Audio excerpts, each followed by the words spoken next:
The House will come to order. Today's Pledge of Allegiance is by Brian Solis Garcia and Jimena Sotelo Rivera. Please join me for the Pledge of Allegiance. I pledge allegiance to the flag of the United States of America and to the republic for which it stands, one nation, under God, indivisible, with liberty and justice for all.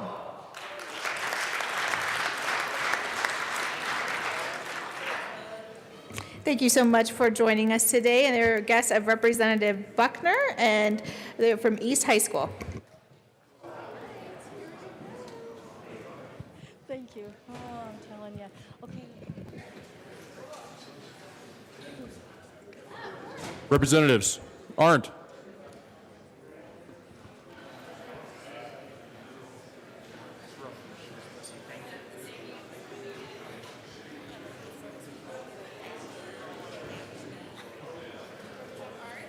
Excuse.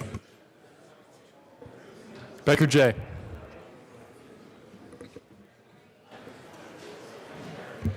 Excused. Becker K. K. Becker.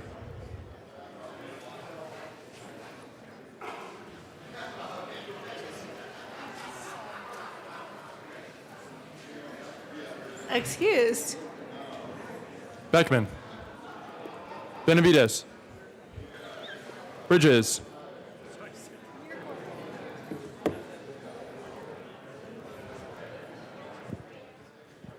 Bridges.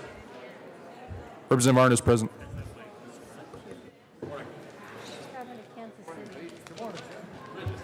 Bridges excused. Buck. Buckner. Carver.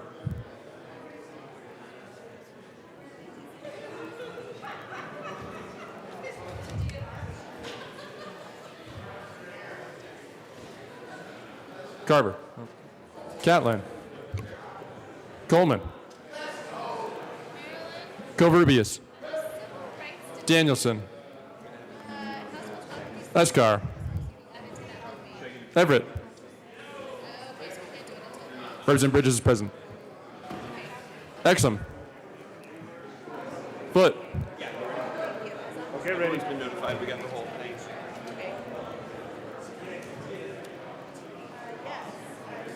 Foot.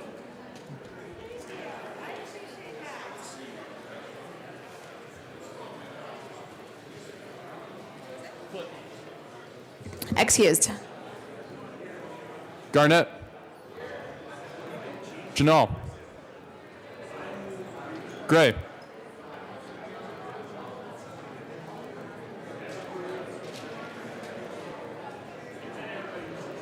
Representative Gray.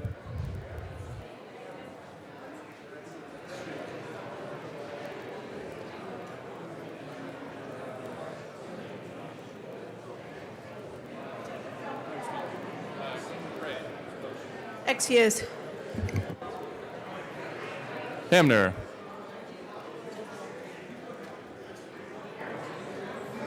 Hanson. Harrod. Putin. Humphrey. Jackson. Kennedy. Kraft Tharp. Landgraf.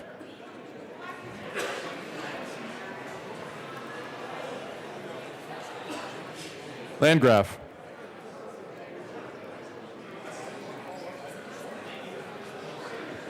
Excuse. Lawrence. Lee. Leonard. Lewis.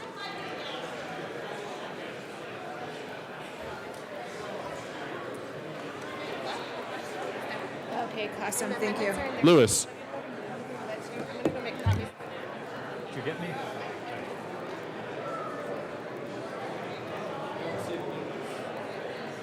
Excuse.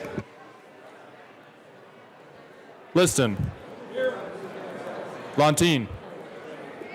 Lundeen. McKean.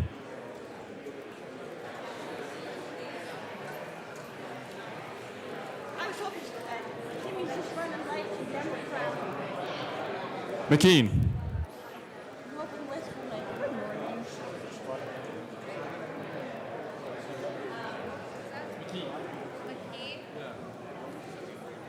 Excuse. McLaughlin. Melton. Michael St. Genet. Neville. Pabon.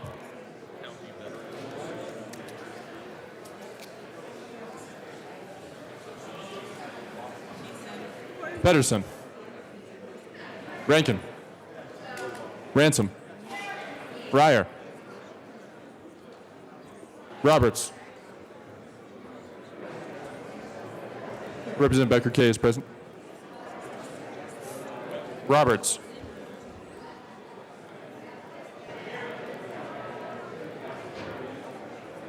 Rosenthal.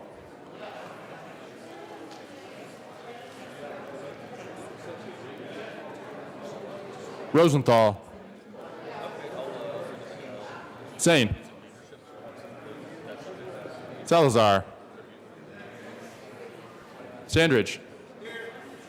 Sias. Singer. Thurlow. Valdez. Van Winkle. Representative Gray is present. Weissman. Willett. Williams. Wilson. Winter. Wist. Young. Madam Speaker. Here.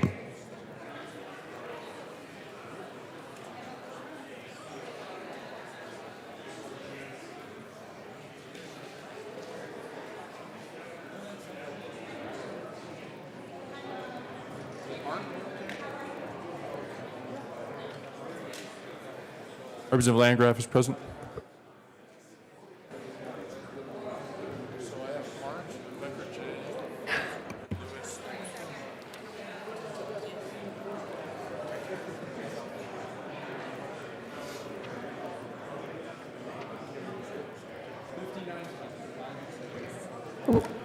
With 59 present, 5 excused, and 1 vacancy, we do have a quorum. Representative Hanson. Thank you very much, Madam Speaker. Madam Speaker, I move the reading of the Journal of Monday, March 19, 2018 be dispensed with and approved as corrected by the Chief Clerk. All right, members, you have heard the motion. Everyone in favor signify by saying aye. Those opposed signify by saying no. No! That motion passes. Announcements and introductions. Representative Buckner, good morning. Thank you, Madam Speaker.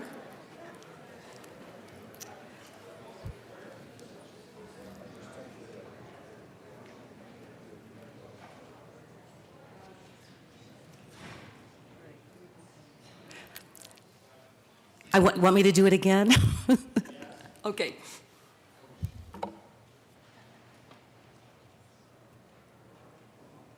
I am Janet Buckner. Good morning. As you all know, I was a speech pathologist in my former life, and I had to learn sign language, so I am so excited to have some special guests here today who are deaf or hard of hearing. That's quite a challenge. And these are students from East High School with the Deaf and Hard of Hearing program, and I would like for them to stand, and instead of clapping, we'll do this, okay?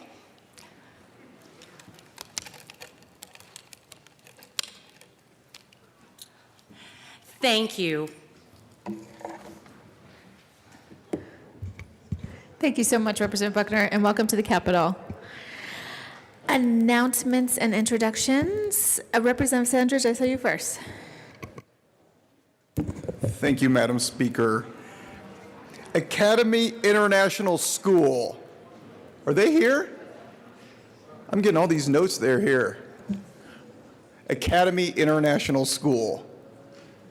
Maybe they're stuck on I-25 right now. But they're supposed to be here. When they get here, I'd like to have them recognized from the great district of Academy D20 in Colorado Springs. Thank you. Representative Landgraf. Thank you, Madam Speaker. Members, the Behavioral Health Caucus will be held Wednesday, March 21st. March 21st, Behavioral Health Caucus, 12 to 12:45, a presentation on shortage of children's mental health residential services. It will be up in SCR 354 on the 3rd floor. I hope you can be there. Further announcements or introductions? Representative Leonard. Thank you, Madam Speaker. Members, today at 4:30 at the University Club, International Council of Shopping Centers is going to have a gathering, ICSC folks.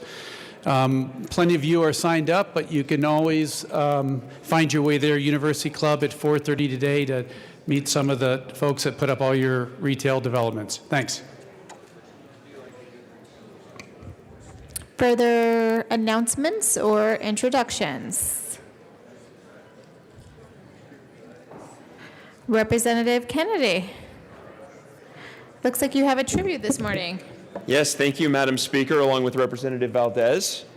We have a tribute this morning for the Professional Land Surveyors of Colorado that we would like to be read at length.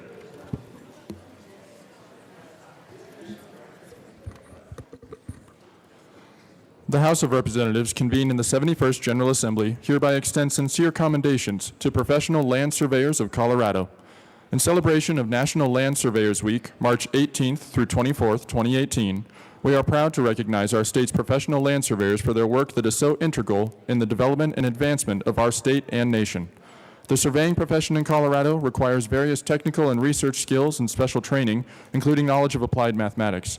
Surveying takes various forms, such as hydrographic surveys, engineering surveys, geodetic surveys, and cartographic surveys. The important decisions and contributions of professional land surveyors to the historical and current layout of the state and country have been truly indispensable. The members of the Colorado House of Representatives sincerely appreciate the work of every land surveyor across our state and thank them for their continued service. On request of Representatives Chris Kennedy and Donald Valdez, given this 20th day of March 2018, State Capitol in Denver. Representative Valdez. Thank you, Madam Speaker. And it is an honor to be here to recognize surveyors here in Colorado and throughout the world. They are professionals with academic qualifications, technical expertise, interpretive ability, and management skills to practice the discipline of surveying for the benefit of society. Registered surveyors are often referred to as catastrophic surveyors because of their involvement in maintaining, along with locating and marking property boundaries all over.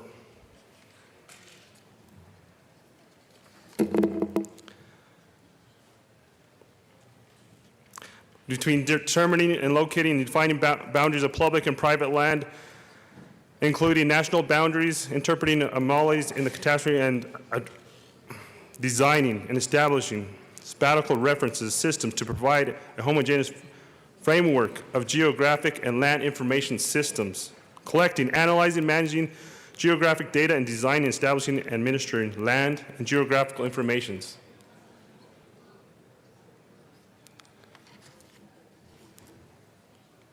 Land surveyors are so unique and professional in many ways.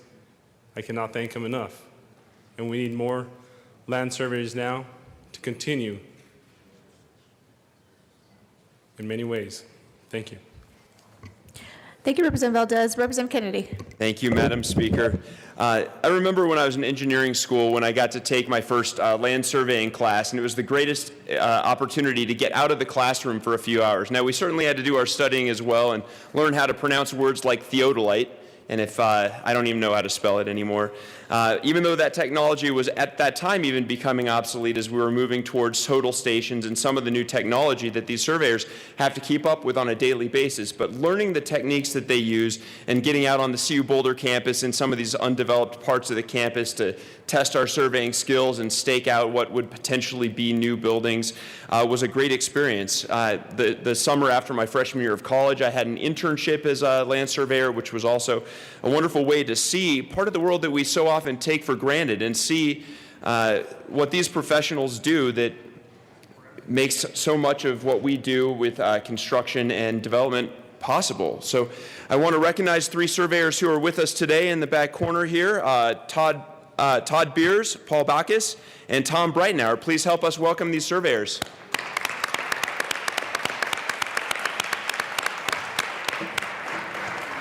Thank you. Thank you for joining us. Further announcements or introductions? Madam Speaker Pro Tem Danielson. Thank you so much, Madam Speaker. Good morning, colleagues. I have 2 big groups of people who are here today. So I would first like to recognize, to my right, Food and Water Watch and 350 Colorado. Thank you so much for being here today. And I also have a number of folks in the gallery and right to my left on the floor from the National Federation of the Blind, Disabled Parents' Rights, Colorado Cross Disability Coalition, and a number of other advocates who are here standing up for the rights of disabled Coloradans. And I would like you to stand now and be recognized. Especially, you see a number of folks from the National Federation of the Blind. They know that the blindness is not the characteristic that defines you or your future. Every day, NFB raises the expectations of blind people because they know that low expectations create obstacles between blind people and their dreams. You can live the life you want. Blindness is not what holds you back. And I want to thank you from the bottom of my heart for being here today and working alongside me in this chamber and out in the community. Thank you very much.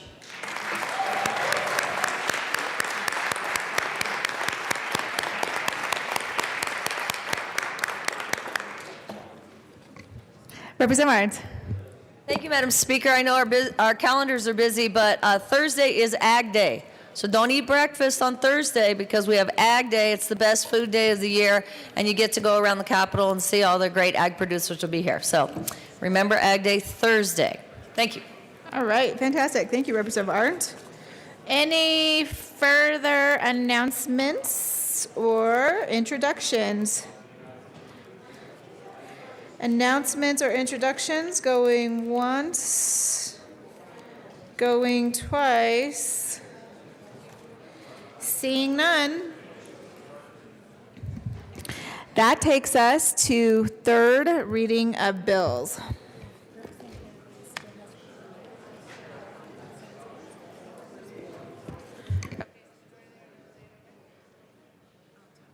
Mr. Randall, please read the title of House Bill 1089.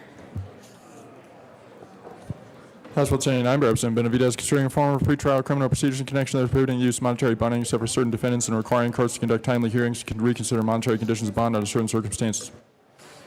All right, Madam Majority Leader Becker.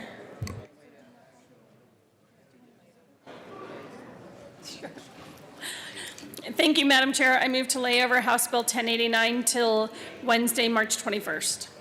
All right, seeing no objection, House Bill 1089 will be laid over. That takes us to House Bill 1293. Mr. Randall, please read the title. House Bill 1293 by Representatives Duran and Neville, also Senators Grantham and Guzman, concerning payment of expenses of the Legislative Department. Madam Majority Leader Becker. Thank you, Madam Speaker. I move for the passage of House Bill 1293 on third reading and final passage. Question before us is the passage of House Bill 1293 on third reading and final passage. Mr. Randall, please open the machine and members please proceed to vote.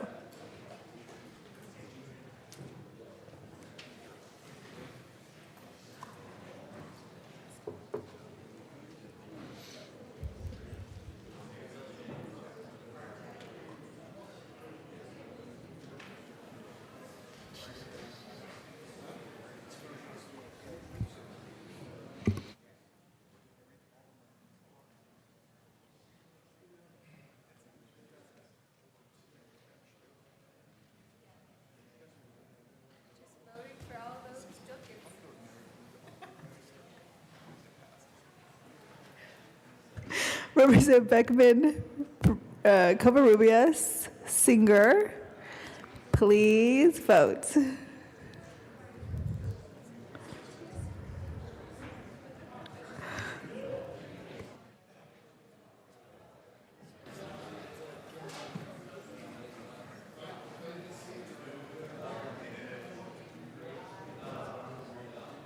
Please close the machine. Oh, Representative Singer is absent. Or no, he's excused, excuse me.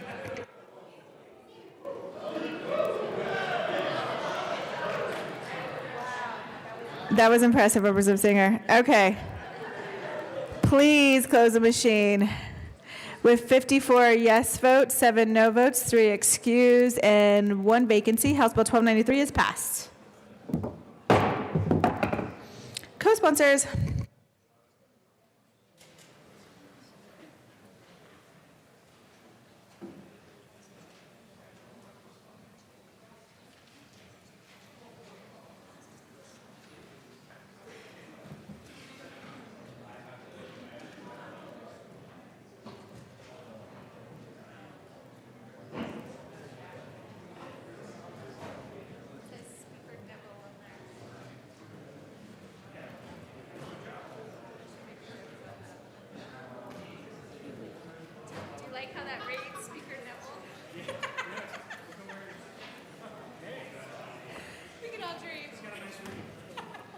Please close the machine.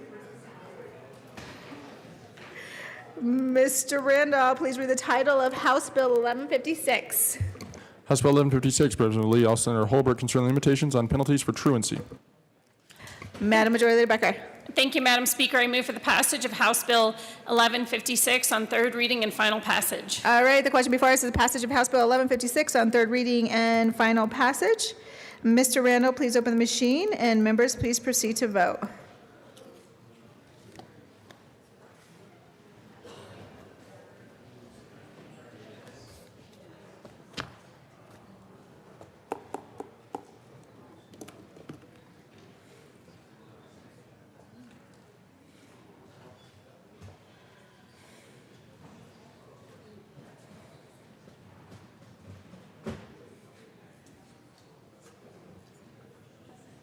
Madam Majority Leader,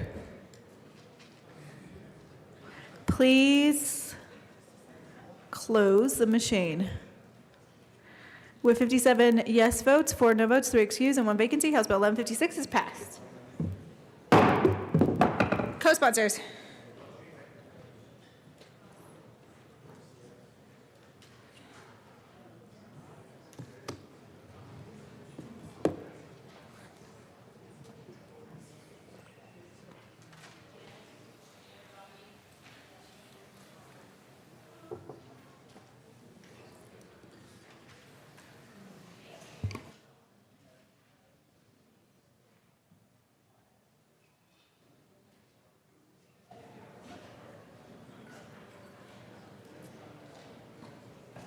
Co-sponsors.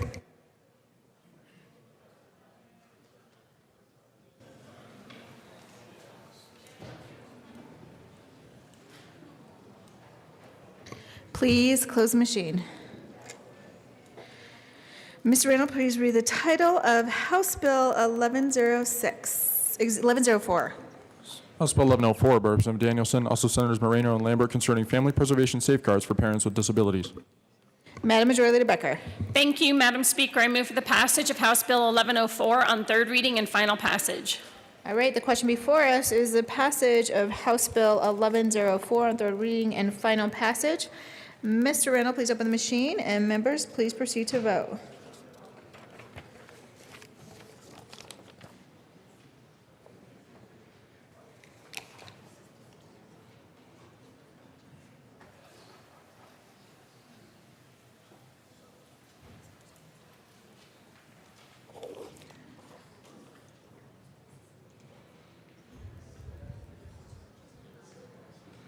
Please close the machine.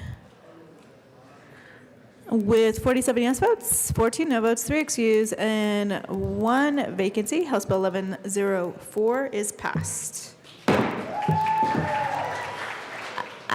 Members, there's no clapping typically after votes, but I think this is acceptable. Co-sponsors. And only in that one incident.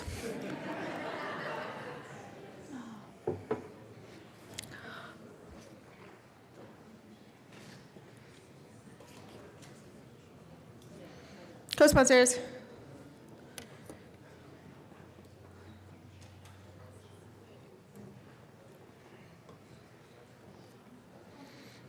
All right, please close the machine. Mr. Randall, please read the title of Senate Bill 99. Senate Bill 99 by Senators Merrifield and Perrell, also Representatives Pedersen and Wilson, concerning the alignment of early childhood quality improvement programs with the Colorado Shines Quality Rating and Improvement System. Madam Majority Leader Becker. Thank you, Madam Speaker. I move for the passage of Senate Bill 99 on third reading and final passage. The question before us is the passage of Senate Bill 99 on third reading and final passage. Mr. Randall, please open the machine, and members, please proceed to vote.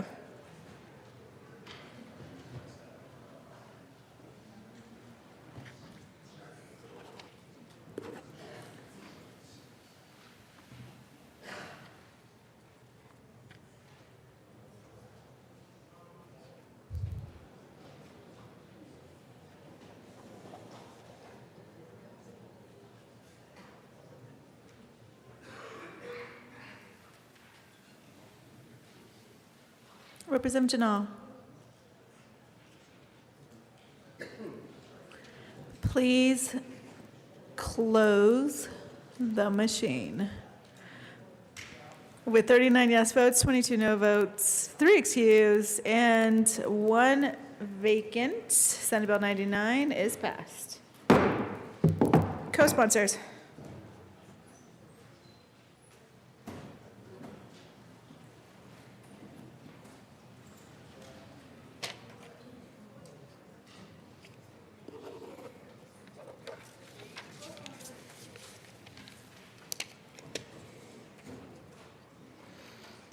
Please, actually, co-sponsors, let's give a little more time.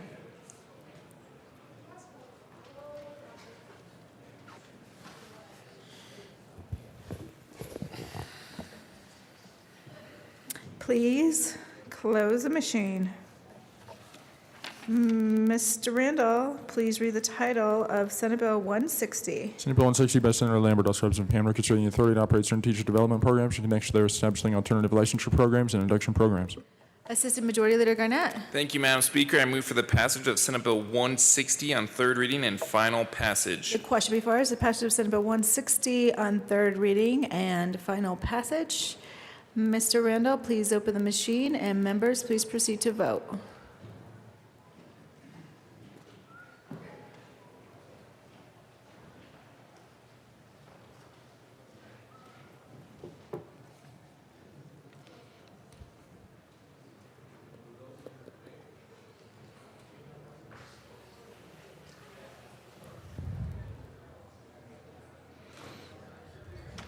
Representative Benavides and Representative Singer. Please close the machine. With 61 yes votes, 0 no votes, 3 excused, and 1 vacant, Senate Bill 160 is passed. Co-sponsors.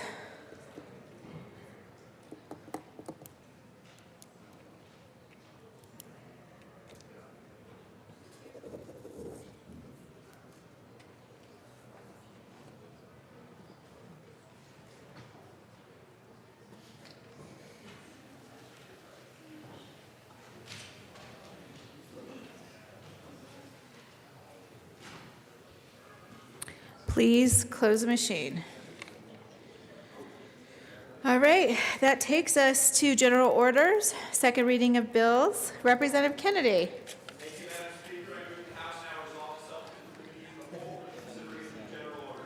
All right, members, you have heard the motion. Seeing no objection, Representative Kennedy will take the chair.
The committee will come to order. With your unanimous consent, the bills will be read by title unless there is a request for reading a bill at length. Committee amendments will not be read unless requested, as they are printed and in your bill folders. Floor amendments will be shown on the screen and on your iPads and not read unless requested. Bills will be laid over upon the motion of the majority leader. The coat rule is relaxed. Mr. Randall, please read the title of Senate Bill 104. Senate Bill 104 by Senator Donovan, Representatives Willett and McLaughlin, concerning a requirement that the Broadband Deployment Board file a petition for the Federal Communications Commission to seek a waiver from the Commission's rules prohibiting state entity from applying for certain federal money earmarked for financing broadband deployment in rural areas of the nation. Couldn't hear a word you said, young man. Representative McLaughlin. I forget where I am. One moment, sir. Okay, here we go. Mr. Chair, I move House Senate Bill 104 on second reading. To the bill. I also move the Finance Committee report. Representative McLaughlin, I do not see that there's a committee report from Finance. Is it? Oh. To the bill, please. Representative McLaughlin. Yeah, I need your help here, buddy. Representative Willett. Thank you, Mr. Chair. Folks, you might remember kind of a twin bill to this earlier in the session that Representative Rankin, I believe, maybe Representative Hamner took care of, and that's basically just asking the feds for a waiver to request federal money for rural broadband. We passed that bill. The governor signed it. It went to the feds this year. This bill is intended to do the same thing for next year, so we don't have a rush. So we're basically just ahead of the ball game. It's getting our ducks in a row. Hopefully there will be money, and they will accept our request next year. Representative McLaughlin. Thank you. We are just trying to be prepared, so when the money's there, we're ready to go. Is there any further discussion? Seeing none, Representative Valdez. Thank you, Mr. Chair, and I want to thank the bill sponsors for bringing this bill forward. I stand in with support for Senate Bill 108. Thank you. Vote yes. Good bill. Is there any further discussion? Representative Rankin. It's a good bill. I asked for a yes vote. It does complement the bill that you all helped us get signed very early in the session, 1116. Hopefully we will get federal funds to support broadband. We have a series of bills coming through. This is one of them. Thank you. Is there any further discussion? Seeing none, the question before us is the passage of Senate Bill 104. All those in favor say aye. Aye. All those opposed, no. The ayes have it. Senate Bill 104 passes. Mr. Randall, please read the title of House Bill 1040. House Bill 1040 by Representative Benavidez, House Senator Fields, concerning incentives to provide inmates with needed services. Representative Benavidez. Thank you, Mr. Chair. I move the committee report to House Bill 181040. Thank you, Representative Benavidez. Please also move the bill. And I move the bill along with the committee report. Thank you, Representative Benavidez. To the Judiciary Committee report. Thank you, Mr. Chair. Members, what this bill does, it allows Department of Corrections to develop incentives for mental health providers, and particularly for sexual offender providers, treatment providers for sexual offenders. Right now in corrections, on any given day, they have roughly 1,500 or more on what's called a global referral list. It means people waiting for treatment. And of that, over 600 have passed their parole eligibility date, which means if they had treatment, potentially some of them could be out and not in corrections. It charges us about $38,000 a year to house an inmate. So the provider rate for mental health providers and providers for treatment for sexual offenders is set by the JBC for community providers. And whatever that rate is, it's about $55. That's all they can pay if they want to contract with someone. This allows them to develop incentives to add to that provider rate, especially for hard-to-serve areas, because they can't find providers in the rural areas. And all this bill does is allow them to develop those incentives. Once the incentives are developed, depending on what they are, they come back to us and to the JBC for requests for funding. So this really just gives them another tool in order to provide treatment providers. So I urge your support on this amendment and bill.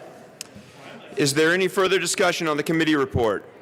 Seeing none, the question before us is the passage of the committee report. All those in favor say aye. Aye. All opposed, no. The committee report passes. Members, please keep your conversations off to the side or outside of the chamber if possible. Representative Benavidez, to the bill. And with that, Mr. Chair, thank you. I move for the passage of House Bill 181040 and urge your support. Is there any further discussion on House Bill 1040? Seeing none, the question before us is the passage of House Bill 1040. All those in favor say aye. All opposed, no. The ayes have it. House Bill 1040 passes. Thank you. Mr. Randall, please read the title to House Bill 1069. House Bill 1069 by Representatives Art and Thurlow, Senator Quorum, concerning the allowable use of reclaimed domestic wastewater in connection with allowing reclaimed domestic wastewater to be used for toilet flushing. Representative Arndt. Thank you, Mr. Chair. I moved House Bill 1069 and the Appropriations Committee report and the Ag Committee report. Thank you, Representative Arndt. To the Appropriations Committee report. Representative Thurlow. Thank you, Mr. Chair. Thank you, members. The Appropriations Committee merely appropriated $25,000 to execute the program. I urge an aye vote.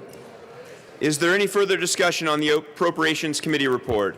Seeing none, the question before us is the passage of the committee report. All those in favor say aye. Aye. All opposed, no. The ayes have it. The committee report is adopted. To the Agriculture, Livestock, and Natural Resources Committee report, Representative Arndt. Thank you, Mr. Chair. In the Ag, Livestock, and Natural Resources, we approved 3 amendments. L004 made it so that CDPHE, or the Water Quality Control Commission, can promulgate rules more stringent than the standards and categories set forth in this bill under certain conditions, and it passed 13-0, and I urge an aye vote on the L004. Is there any further discussion on the committee report? Oh, sorry, let me go through the other 2 I amendments. apologize. Representative Arndt, please That's continue. my fault. I should have done them all 3. I apologize, Mr. Chair. The second amendment that we approved, 11-2, was talking about preserving the prior appropriations doctrine. And the third amendment that we approved, 11-2, was about proper plumbing installation of the toilet fixtures. Now I urge an aye vote on the committee report. Is there any further discussion on the committee report? Seeing none, the question before us is the adoption of the Agriculture, Livestock, and Natural Resources Committee report. All those in favor say aye. Aye. All opposed, no. The ayes have it. The committee report is adopted. To the bill, Representative Thurlow. Thank you, Mr. Chair. Members, all the bill does is allows the use of reclaimed domestic wastewater to be used for toilet flushing. So one person said that this sounded like a really crappy bill, but that is out of order. I think it's a very good bill and urge an aye vote. Representative Arndt. Thank you. We're just in this as the first of several bills. Actually, we already passed one at Elbow Crops. This is another bill for reclaimed water. It's not gray water. It's not black water. It's water that comes treated out of a wastewater treatment plant and cycles back through. I don't know if you remember when we put this map on your desk, but there's a noticeable blank right here in Colorado. We are not the tip of the spear. We are actually struggling to catch up with our other water-short states in the West. So I urge an aye vote on toilet flushing. Thank you. Is there any further discussion on House Bill 1069? Seeing none, the question, Representative Sane.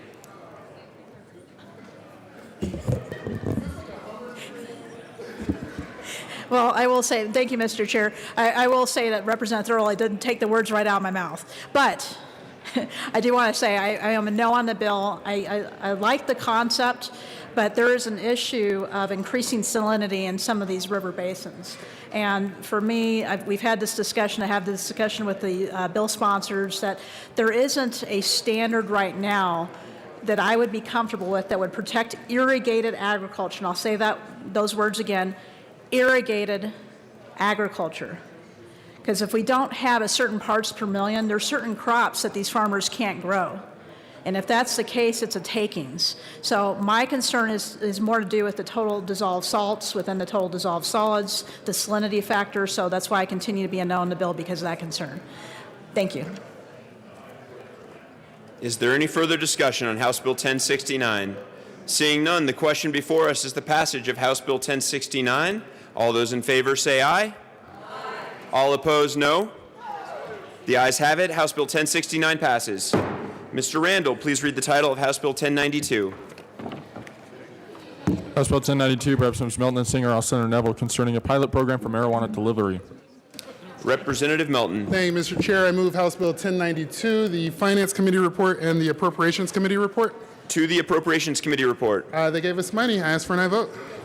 Is there any further discussion on the Appropriations Committee report? Seeing none, the question before us is the passage of the committee report. All those in favor say aye. Aye. All opposed, no. The ayes have it. The committee report is passed. To the Finance Committee report, Representative Melton. Thank you, Mr. Chair. And, we made some amendments in the Finance Committee, and we actually have one more amendment to that committee report. So I move L007 and ask it be properly displayed.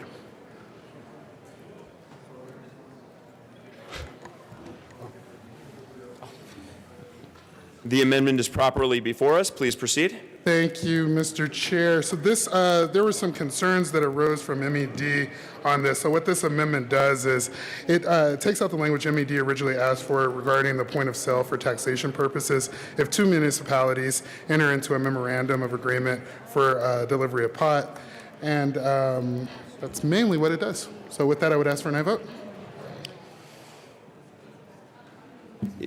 Is there any further discussion on Amendment L007? Seeing none, the question before us is the passage of Amendment L007 to the Finance Committee report. All those in favor say aye. Aye. All those opposed, no. The ayes have it. Amendment L7 passes. To the committee report, Representative Melton. Thank you, Mr. Chair. I ask for an aye vote on the Finance Committee report.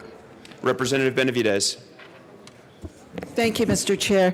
I wanted to move Amendment L006 and ask that it be displayed. In Finance Committee, this issue came up and... Excuse me, Representative Benavidez. Is this an amendment to the bill or to the Finance Committee report? To the bill. I'm sorry. Okay. So wait. Thank you. So that motion is out of order. We'll get back to you shortly. Is there any further discussion on the Finance Committee report? Seeing none, the question before us is the adoption of the Finance Committee report. All those in favor say aye. Aye. All opposed, no. The ayes have it. The Finance Committee report passes. To the bill. Representative Benavidez. Thank you, Mr. Chair. And I move Amendment L006 and ask that it be displayed. And Amendment is properly, no. The amendment is in focus and properly before us. Representative Benavidez. This is a very technical amendment that just clarifies that it substitutes a person with the marijuana delivery license, substitutes that with just the marijuana delivery license, not the person. And I've discussed it with at least one or both of the sponsors, and I think they're okay with it. Representative Melton. Thank you, Mr. Chair. This is a friendly amendment. I would ask for an aye vote. Is it to the amendment, Representative Beckman? Okay. Is there any further discussion on Amendment L6? Seeing none, the question before us is the adoption of Amendment L6. All those in favor say aye. Aye. All opposed, no. The ayes have it. Amendment L6 passes. To the bill, Representative Beckman.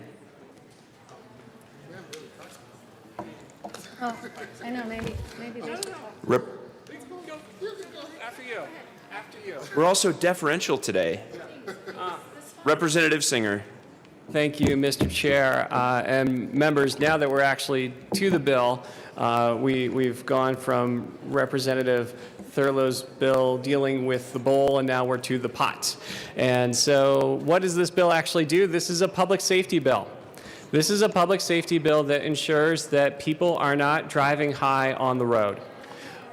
Essentially, just like we have for alcohol, just like we have for prescription drugs, it's time that we start a pilot program to see whether or not 3 communities who want to opt in to this can opt in and decide to keep their drivers off the road by allowing licensed, background-checked individuals to deliver their medical or recreational marijuana to their place of residence.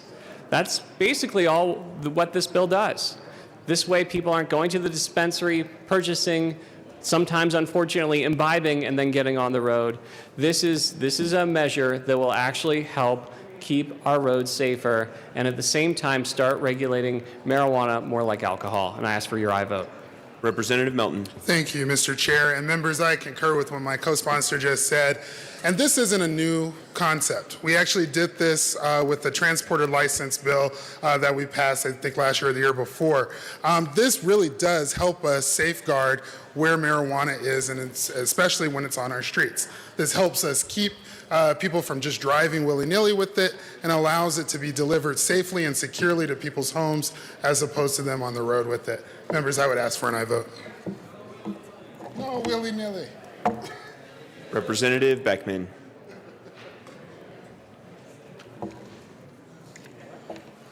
Thank you, Mr. Chair.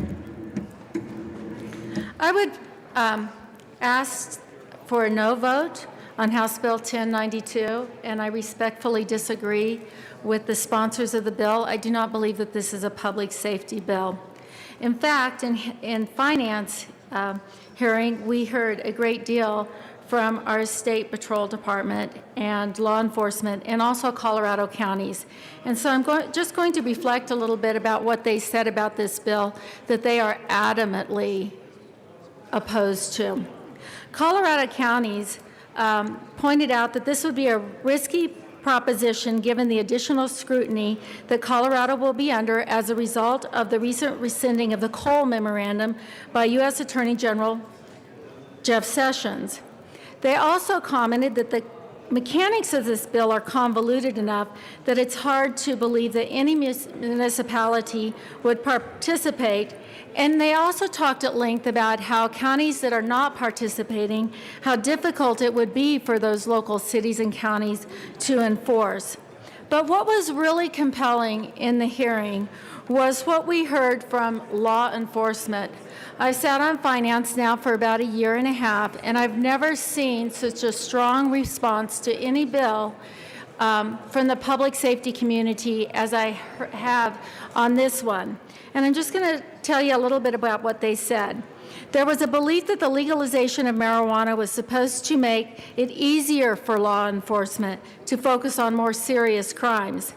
This bill creates an additional workload for already taxed law enforcement agencies across Colorado that continue to navigate this experiment while trying to uphold our oath to keeping our communities safe.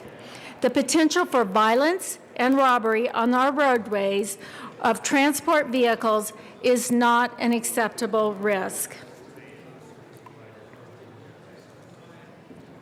They also discussed at great lengths, because of the way that this bill is written, that there would be a much bigger opportunity for children to get their hands on drugs.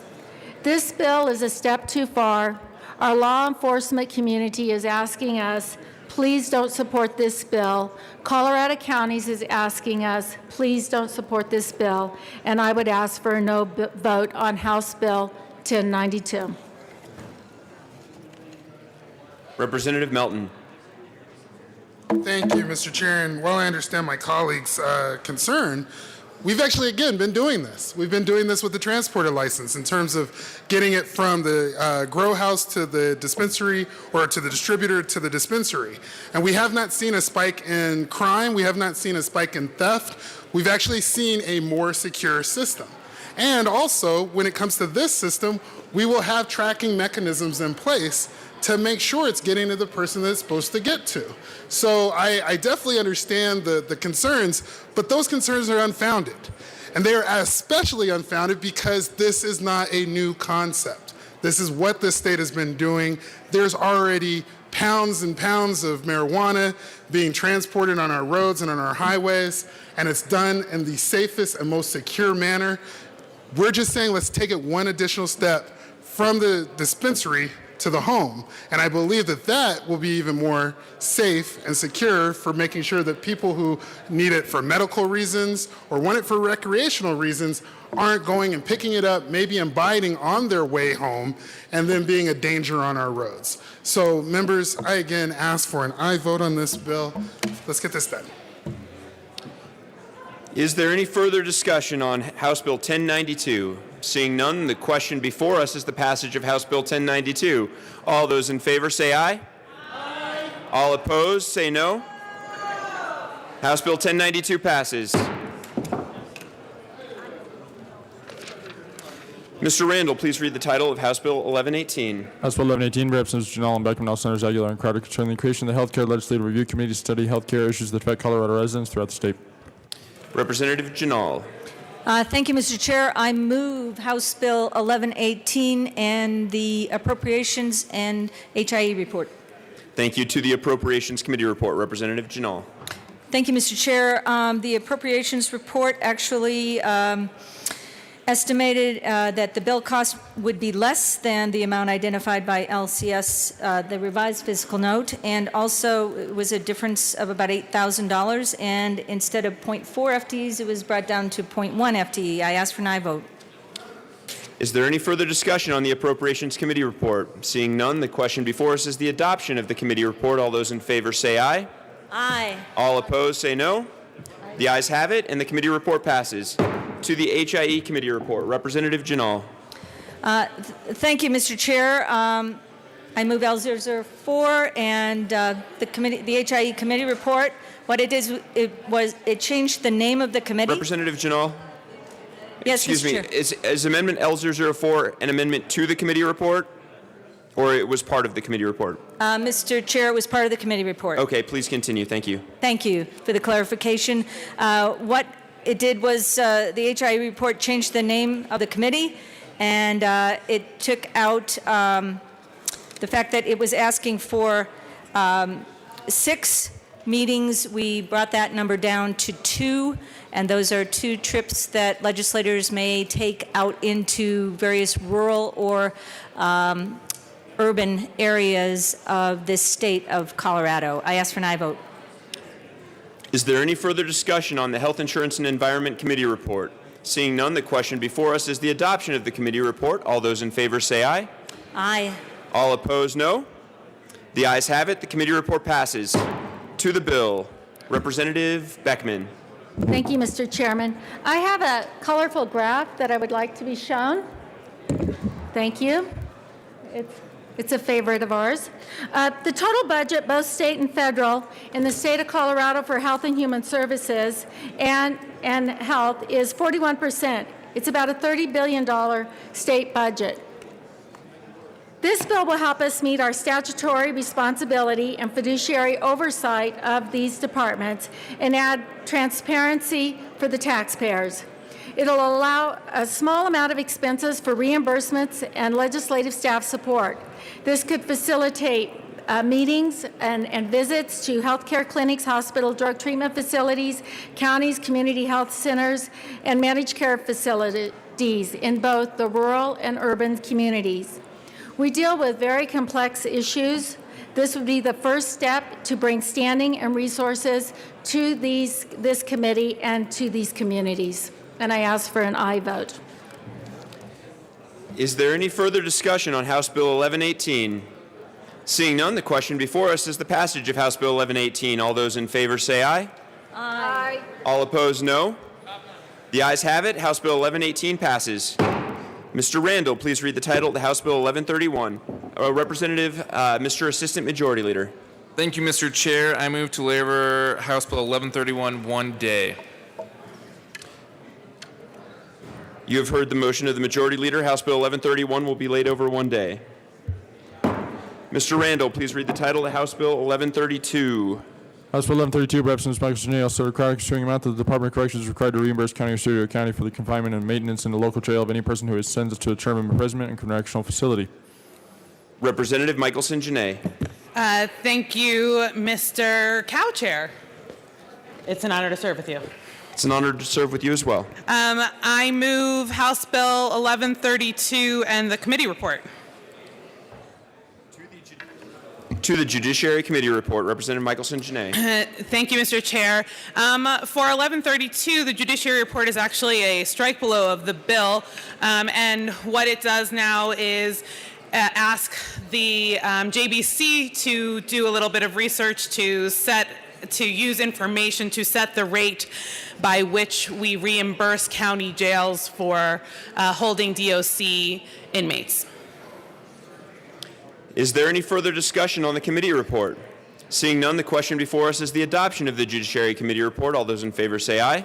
Aye. All opposed, no. The ayes have it, and the committee report passes. To the bill. The committee report was the bill, sir. Is there any further discussion on House Bill 1132? Seeing none, the question before us is the passage of House Bill 1132. All those in favor say aye. Aye. All opposed, no.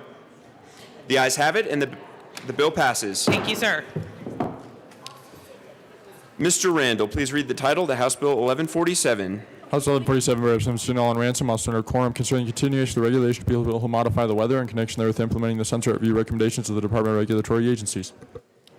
Representative Janelle. Thank you, Mr. Chair. I move House Bill 1147, and there are no committee reports. To the bill. Representative Ransom. Thank you, Mr. Chair. This bill regulates it says weather modification, but what it really does is allow the department to oversee the cloud seeding that happens periodically, rarely, over the ski areas in Colorado. So it controls where it can happen. It provides for public hearings to be held.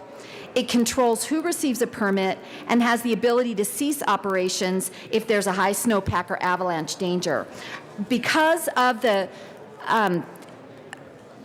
what we're doing with the weather, we recognize that this is a time and a place that the state needs to oversee these permits and needs to regulate what's happening and ensure safety of all the land. And with that, I urge and I vote. Representative Janelle. Thank you, Mr. Chair. This was a sunset bill, and it, again, continues the insurance of permits for specific weather modification operations in the Department of Natural Resources, and it extends the program to September of 2033, and it's a great bill. Please vote yes. Is there any further discussion on House Bill 1147? Seeing none, the question before us is the passage of House Bill 1147. All those in favor say aye. Aye. All opposed, no. The ayes have it. House Bill 1147 passes. Mr. Randall, please read the title to House Bill 1155. House Bill 1155 by Representative Singer and Liston, House Senators Martinez Minute, concerning continuation of physical therapy board in connection with implementing recommendations contained in the 2017 Sunset Report by the Department of Regulatory Agencies. Representative Liston. Thank you, Mr. Chairman. Mr. Chairman, I move House Bill 1155 and the Health and Human Services Committee report. To the committee report. Oh, that's right. Yep. Representative Singer. Thank you, Mr. Chair. The Public Health Care and Human Services Committee report focused on one major topic, and that was on the topic of allowing PTs to continue the practice of dry needling and codifying rule into statute. Other than that, I ask for an aye on the committee report. Representative Kraft Tharp. Thank you, Mr. Chair. I move L008 and ask that it be properly displayed. One moment, please. What? Yes, I gave her lots of copies.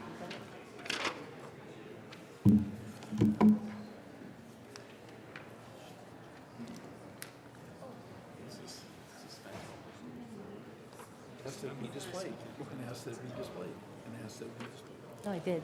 The amendment is properly before us. Please proceed. Representative Kraft Tharp. Thank you. So I've been receiving a lot of emails from people with concern around dry needling, and I also have had concerns around physical therapists doing dry needling.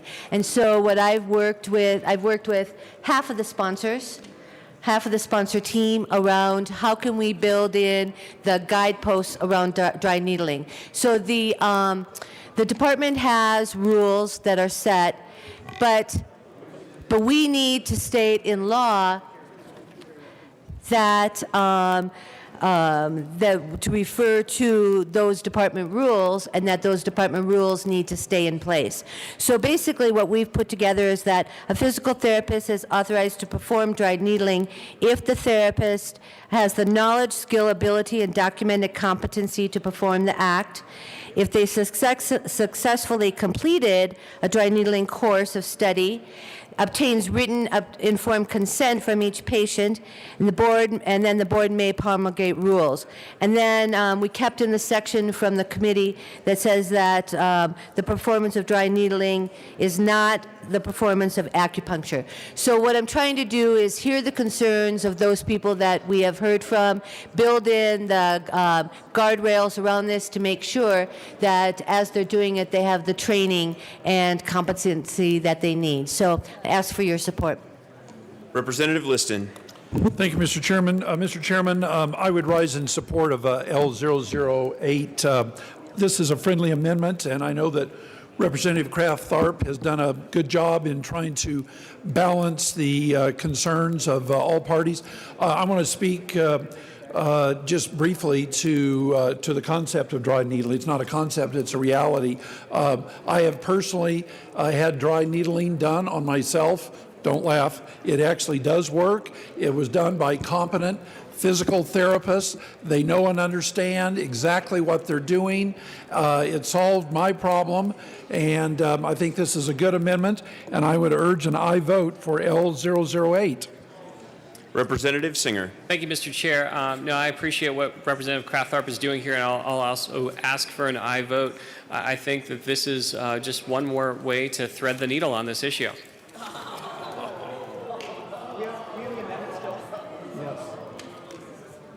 Representative Wist.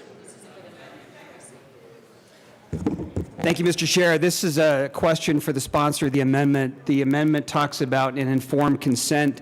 However, it appears from the amendment that there's still quite a bit of information gathering to happen with respect to the risks of this. So could you please describe what we consider to be an appropriate informed consent for purposes of this amendment? Representative Kraft Tharp. So Representative Singer can also address this. So I think that it's pretty standard in healthcare that we give that the clinician give the clients an informed consent, and what that is I think it's defined in law that it's a written consent that explains to people, this is what I'm doing to you, this is what the training I have is. so that they understand, and there's no complaints have been filed against me with DORA. I think there's kind of a standard format. But Jonathan, or Representative Singer, I think, can also address that. Representative Singer. It's a good question. Thank you, Mr. Chair. It's a good question. This is already actually currently in Rule 211, which is the Practice Act for physical therapists. And so Rule 211 already requires an informed consent, and it goes actually further in detail talking about what is the PT's level of experience, what is, how is this different than some other form of practice. Instead of us prescribing what that informed consent is, what we are saying, this is the guardrails to say that if there's new rule promulgation, we should make sure, darn sure, that there's still an informed consent provision in there so patients know exactly what they're getting. We're not trying to interfere with patient choice. We're just trying to make sure that there's patient knowledge. But rather than prescribing what is already working well in rule, what we're saying is we should continue this should that rule ever go away. So this is basically a guardrail to the guardrail. Representative Liston. Thank you, Mr. Chairman. And Representative Wist, I can give you a couple little statistics if that would also help you, about informed consent, is that this is actual data that they've collected on dry needling from 6 million filament injection. And the reported incidence of infection was 0.0003%. That's 3/10,000ths of 1%. And the incidence of pneumothorax was 0.006/10,000ths. So this is a very safe procedure. I would urge an aye vote on L008. Representative Wist. Thank you, Mr. Chair. I think we're sort of talking around the issues of informed consent, because one of these might pertain to the qualifications of the person providing the service, but the informed piece of the consent is making sure that the patient has full and complete and accurate information regarding the risks of the procedure. So the question is, given the parameters of this amendment, are the risks of the procedure well known enough such that the patient can give an informed consent? Representative Liston. Thank you, Mr. Chairman. Well, Representative Wist, as a person who had this procedure done on me this past fall, I had to sign the informed consent, and I spoke to the physical therapist who actually did the procedure on me, and I felt very comfortable with the document that I signed, with the disclosure, and with the procedure. And at the end of the day, it worked. I felt fine. There were no after effects, and I'm just one of many, probably tens of thousands, but it worked very successfully on me, and I'm not making this up. I had a leg injury that was really bothering me. I would urge an aye vote. Representative Singer. Thank you, Mr. Chair. Just to respond to Representative Wist's question, I think there's actually two components within the informed consent.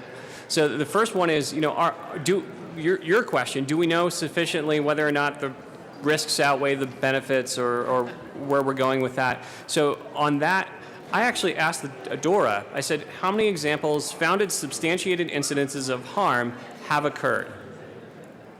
To date, over the last, since in the last 15 years, the answer is 0. The only violation that they were able to pull up was a title violation where there was a PT that was misrepresenting themselves as an acupuncturist. And so that goes to the second part of the informed consent. And rule is very specific right now that the informed consent has to go to each patient, and they must be informed of the risks and benefits of dry needling, the PT's level of education and training in dry needling, and that the PT will not stimulate any distal or auricular points during dry needling. So this is not going to be acupuncture. This is going to be solely focused on what their scope of training is. So that's really the two-part in terms of the informed part of informed consent. But we've done the research. We've looked into this. This is why we had the sunset review, and we haven't seen founded evidence of harm. Representative Ransom. Thank you, Mr. Chair. We discussed this extensively in the Health Committee when we heard this bill, and the physical therapists receive a lot of training. And as you heard the stats, there really have not been significant issues with the dry needling. That being said, I've received emails from people that have said it is acupuncture, and I've received emails from people that said it is not acupuncture. All that being said, I think that the physical therapists do get the training that they need to do this procedure. I was comfortable with allowing them to do it, and I urge an aye vote on the amendment. Is there any further discussion on the amendment? Representative Kraft-Tharp. So if we could have someone come up and talk about this for just a moment. I'm having an amendment to the amendment drafted to help Representative Wisk that says obtain written conformed consent, including information about risks. Do you want me to have And then that will help him. So do you want to talk for a while? Madam Majority Leader Becker. Thank you, Mr. Chair. I move that we stand in a brief recess. The committee will stand in recess.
The committee will come back to order.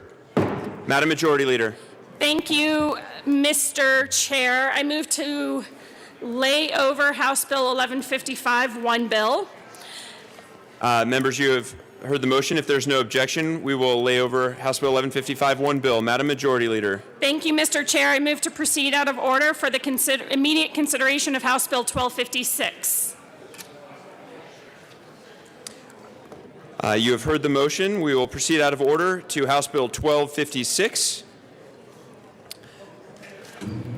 Madam Speaker Duran. Oh, I'm sorry. Mr. Randall, please read the title of House Bill 1256. House Bill 1256, Representative Duran, House Senator Gardner, concerning continuation of the regulation of civil rights issues and actually with implementing the recommendation of the Department of Regulatory Agency's 2017 Sunset Report and part of the Colorado Civil Rights Division of the Colorado Civil Rights Commission to continue the rights in the Commission.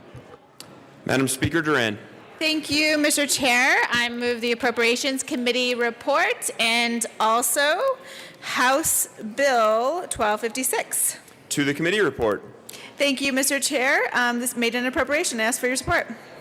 Is there any further discussion on that Appropriations Committee report? Seeing none, the question before us is the adoption of the committee report. All those in favor say aye. Aye. All opposed, no. The ayes have it. The committee report passes. To the bill, Speaker Duran. All right. Thank you, Mr. Chair and members. Today we are bringing forward House Bill 1256 to reauthorize the Civil Rights Division. Each year, the CCRD investigates hundreds of claims of discrimination in employment, housing, and public accommodations based on race, gender, disability, sexual orientation, and other factors. And it is an important resource for individuals who face discrimination, including communities of color, LGBTQ individuals, women, and seniors, and making sure that everyone has access to justice. In 1951, our General Assembly was tasked with the very same thing we as legislators are tasked with today, and that is preserving and enhancing the Colorado way of life and finding the solutions to problems that face Coloradans. This has been also very beneficial to Colorado businesses, and in particular small businesses for whom lawsuits are costly and time-consuming. And members, there's been a lot of conversation around whether or not this should continue to be authorized and if there needs to be changes. And we are not willing to undermine the good work that happens every single day to ensure that workplaces, public accommodations, and housing are free of discrimination.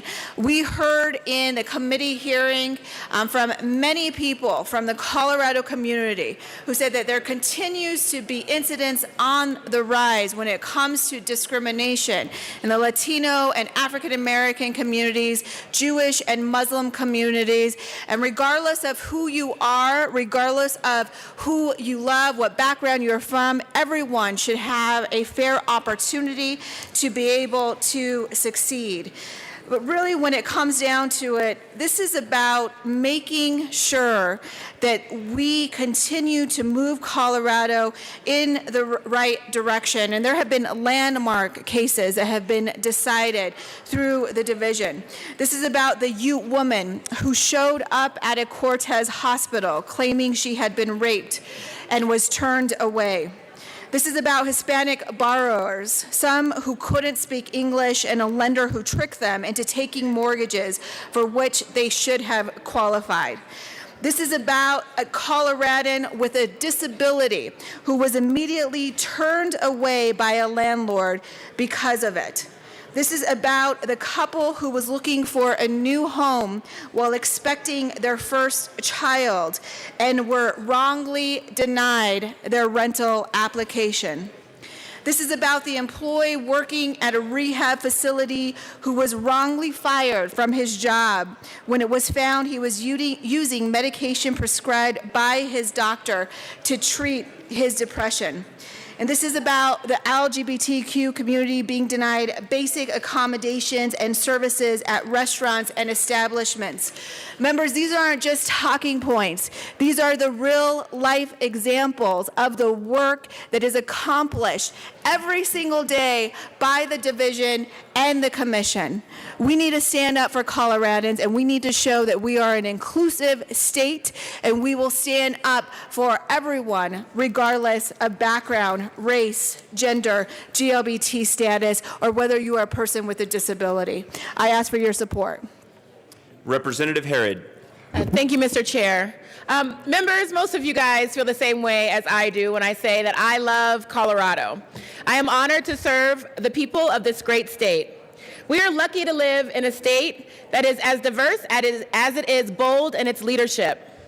You see, Colorado has often been the trailblazer, the one to take the road less traveled. And in the world of civil rights, Colorado has led the way. The Colorado Civil Rights Division was first created in 1951, long before the federal government enacted the Civil Rights Act. Not only did Colorado create the commission long before the Civil Rights Act was enacted, Colorado was the first state to enact a fair housing law that addressed both publicly assisted and privately financed housing, both of which are overseen by the commission. And whereas nationally women were vested with the right to vote in 1912, Colorado women were given that right in 1893. Leaders before us took bold steps to ensure equal rights for all Coloradans. Today, we have the unique opportunity to not just follow in their footsteps, but to honor their work, their bold leadership, and their legacy. To be clear, the Colorado Civil Rights Division has a long and effective history in Colorado, and it should be reauthorized in its current form. We know the basic facts. House Bill 1256 is pretty straightforward.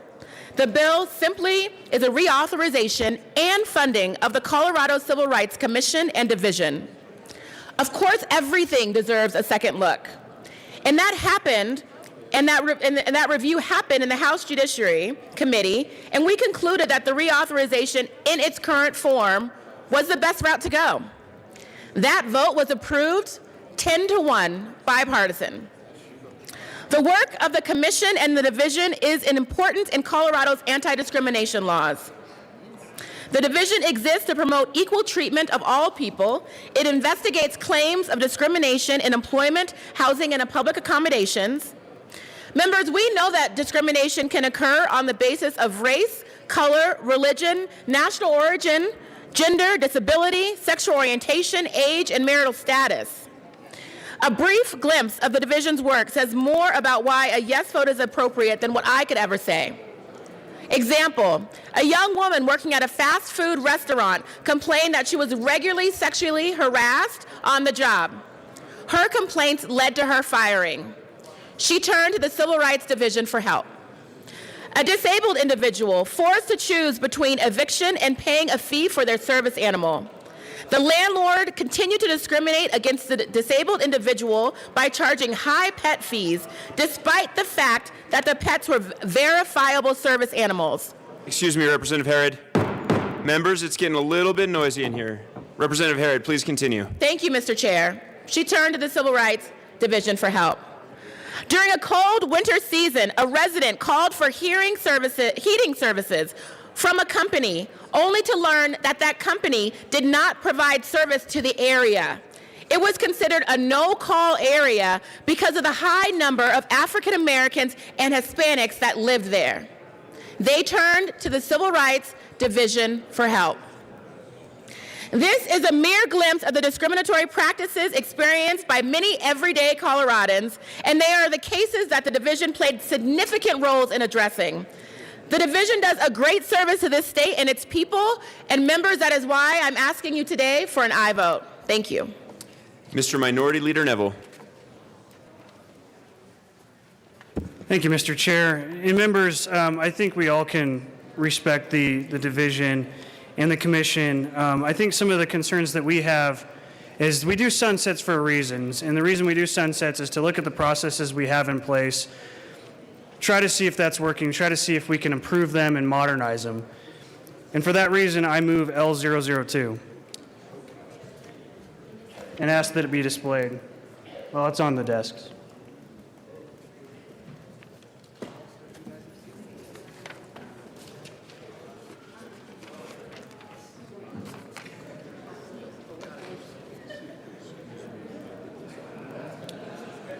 The amendment is properly displayed. I believe it is also on your desks. Mr. Minority Leader Neville. Thank you, Mr. Chair. Members, this shouldn't be political, and this discussion shouldn't be political, and the commission itself shouldn't be political. And so that's an attempt what this amendment really gets at, is tries to modernize it, like we said, the commission. Currently, the commission is made up of 7 individuals that are all appointed by the governor. This amendment would allow a new appointment structure, 2 to be appointed by the governor, 2 by the Speaker of the House, Madam Speaker, 2 by the President, and 1 by a Chief Justice. It also ensures that there is legal background on the commission, since this is a quasi-judicial body, with 4 attorneys and 1 former judge. Furthermore, it ensures that the commission is subject to the standards of judicial conduct. Those are the only changes being proposed to the commission. In this amendment, there are no changes whatsoever to the division, just to the commission, trying to modernize it, like we said. The only change to the bill in itself proposed in this amendment is just shortening the sunset. Instead of doing it at 9 years, I think it's good that we take a look at it again in 5 years. And that's the essence of what L002 does. It is an attempt to modernize the commission and allow us in the legislature to look at the division again in 5 years instead of 9. I urge a yes vote. Representative Lundin. Thank you very much, Mr. Chair. I rise to join this conversation, this chorus, quite frankly, of broad support for civil rights and for civil rights specifically in Colorado. I speak as a member, excuse me, of the Party of Lincoln. There is a rich tradition of us coming together as Americans, quite frankly, through a broad sweep of the history of America as led by Republicans in defense of civil rights. From abolition to Reconstruction to the anti-lynching laws, from the 14th and 15th Amendments to the Civil Rights Act of 1875 to the Civil Rights Act of 1957 and 1960 and 1964, there exists a line that is by no means perfectly straight or unwavering, but it nonetheless connects directly the politics of Lincoln with the politics of Dwight D. Eisenhower, and I would argue into this conversation as led by Republicans today. Continuous improvement for the civil rights of all people, all Americans, all Coloradans needs to be our duty and business. The Colorado Civil Rights Division and the Civil Rights Commission are 2 entities. This particular amendment speaks only to the commission. That commission has a very important job, a complicated job, you could say. There are multiple protected classes that are acknowledged in the work of the division and commission. And this amendment seeks to make sure that the complexity of that situation, that the robustness of the array of classes are all acknowledged. What are those classes? Most of you know, but let's repeat them. Ancestry, color, creed or religion, disability, marital status, national origin, race, sex, sexual orientation. At times, there can be competing interests among these classes, and therefore having a process which acknowledges that complexity is very, very important. I urge your support for this amendment as we have, I think, a conversation within the General Assembly, both bodies combined, about how we can come together and move forward this very important effort of ours of advancing the civil rights of all individuals. I urge your support of this amendment. Representative Herod. Thank you, Mr. Chair. And members, I just want to talk to you guys about the basic math of this amendment. So this amendment says that there will be 7 members serving on the Civil Rights Commission, 4 of whom have to be an attorney, 2 of which have to be representative of the business community, and then 1 of those persons may be a part of those protected classes that we spoke about. 1, okay? 4 attorneys, 2 business, that's 6, plus 1 is 7. Let me talk about why this is a problem, okay? So some of the members want the commission to change. They want it to be predominantly lawyers. So currently the commission is made up of 7 individuals who already are representing the business community, state and local government, and the community at large. The commission is a bipartisan and geographically diverse and appropriately has members of protected classes that are impacted directly by Colorado's anti-discrimination laws. So let's put more members on the commission. This will severely limit those who can serve. And the numbers are sobering, so I want you to listen. There are over 39,000 lawyers in Colorado right now. 39,000 lawyers. Less than half of those are women. The number of women practicing law drops sharply every single decade, whereas the number of men remains constant. But here's the numbers that I'm particularly struck by. Of the almost 40,000 lawyers in Colorado, only 500 are Latino. That's a little over 1%. And only 300 are African American. That's far less than 1%. So arguing that the commission, unlike any other Colorado board or commission, should be reserved for only the privileged few, quite frankly, is incredulous to me. And that the Civil Rights Commission is made up only of those people is hugely problematic, and quite frankly, it's classist. Now let's talk about the business aspect. You guys might have read in Colorado politics, a prominent member of the business community said that he believes that our current language and makeup of the Civil Rights Division is obsolete. He said, we don't need that, meaning the protected classes, serving on the commission.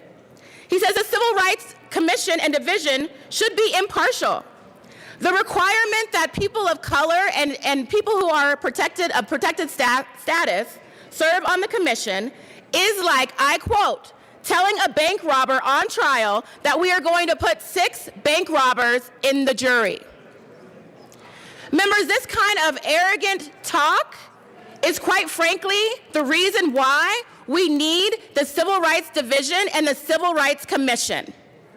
To equate bank robbers to people of protected classes and then to equate that to their ability to serve and represent the people of Colorado on the Civil Rights Commission is the reason why we need the commission today. Members, while I appreciate attempts to make the commission better, this is not the way, and I urge a no vote. Representative Weissman. Thank you, Mr. Chair and members. I also strongly urge a no vote on this amendment. If our goal is to continue to form a more perfect union and to continue to make progress toward greater equality and greater commitment to civil rights, that starts by rejecting this amendment and passing a clean reauthorization. I think we know that many protected classes are under attack and feel under attack right now, and we need to continue the CCRD and the CCRC without change, without diminution in their ability, and stand firmly and clearly in commitment to civil rights enforcement. Briefly, this amendment does 3 things. It proposes to shorten the lifespan of the commission, which I think we should reject and which the Judiciary Committee did reject. It proposes to change the composition of the commission, which the Judiciary Committee considered and rejected, and as my colleague from Denver pointed out, it does so in ways that look neutral but in fact are not, because attorneys are profoundly underrepresented among women and among people of color, and we would be narrowing the pool profoundly were that language to go into effect. And finally, the amendment proposes to apply the Code of Judicial Conduct to commission members, which again we considered in committee and rejected. And members, this is the Code of Judicial Conduct. It is 54 pages. It starts with 2.5 pages of definitions. It contains 38 different rules, including case annotations and case notes, giving meaning to all of this. I'm not aware that we apply the Code of Judicial Conduct to any other single similar board or commission in this state. And if we want to have some parameters for the commission, maybe that's a conversation we could have, but that is not the conversation contemplated by this bill or this amendment. This amendment proposes a wholesale application of this text to essentially volunteer citizen members in the name of enforcing civil rights. And I do want to point out that the commission and the division have the services of administrative law judges who are attorneys and understand these things. So I think this amendment goes way too far, and I urge its rejection, and I urge us to vote for a clean reauthorization of the division and the commission. Thank you. Representative Salazar. Thank you very much, Mr. Chair. I also rise in opposition to L002. This amendment, as good intention as it may be, hasn't really been thought out all that well. And I'll tell you why. If you just take a look at who makes the appointments, has anybody ever talked to the Chief Justice about making an appointment? Because I'll tell you that working up similar commissions and asking the Chief Justice if she'd make appointments, she don't like making appointments. She wants to stay far away from making appointments. So running this amendment here without asking the Chief Justice if this is something that she would want to do is problematic. And it's also problematic too because if you take a look at page 2, lines 21 through 23, it says any commissioner may be removed from office by the appointing authority of that commissioner for misconduct, incompetence, or neglect of duty. So now we have 4 people making appointments. We have the President of the Senate, we have the Speaker of the House, we have the Governor, and we have the Chief Justice. Are we going to have 4 different standards of what is considered misconduct and incompetence or neglect of duty? That's why the commission is only appointed by the Governor, is because you have one person applying one standard.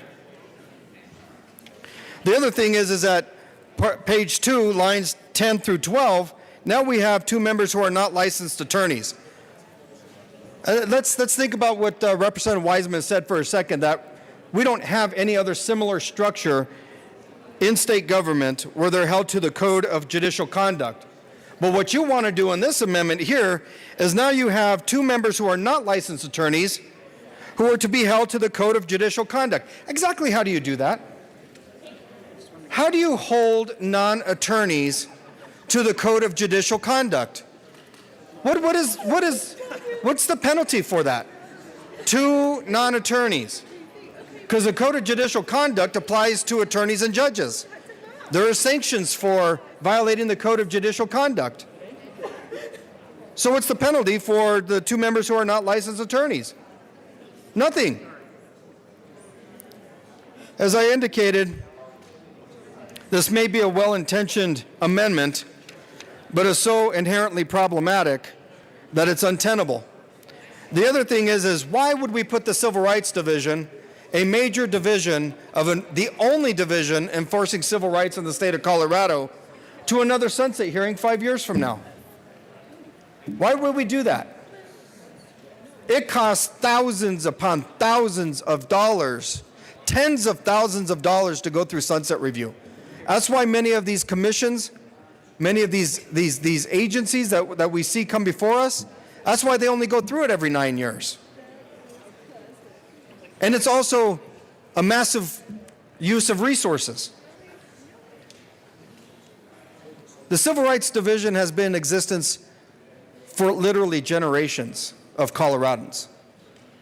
And it has been modified over the years. When I was there as a civil rights investigator, I went through a sunset review and saw its powers strengthened. And that's what's always happened through the sunset review, is the Civil Rights Division has been strengthened. This amendment L002 doesn't just weaken the Colorado Civil Rights Commission, but I think it also hurts it. I rise in opposition to L002. Representative Carver.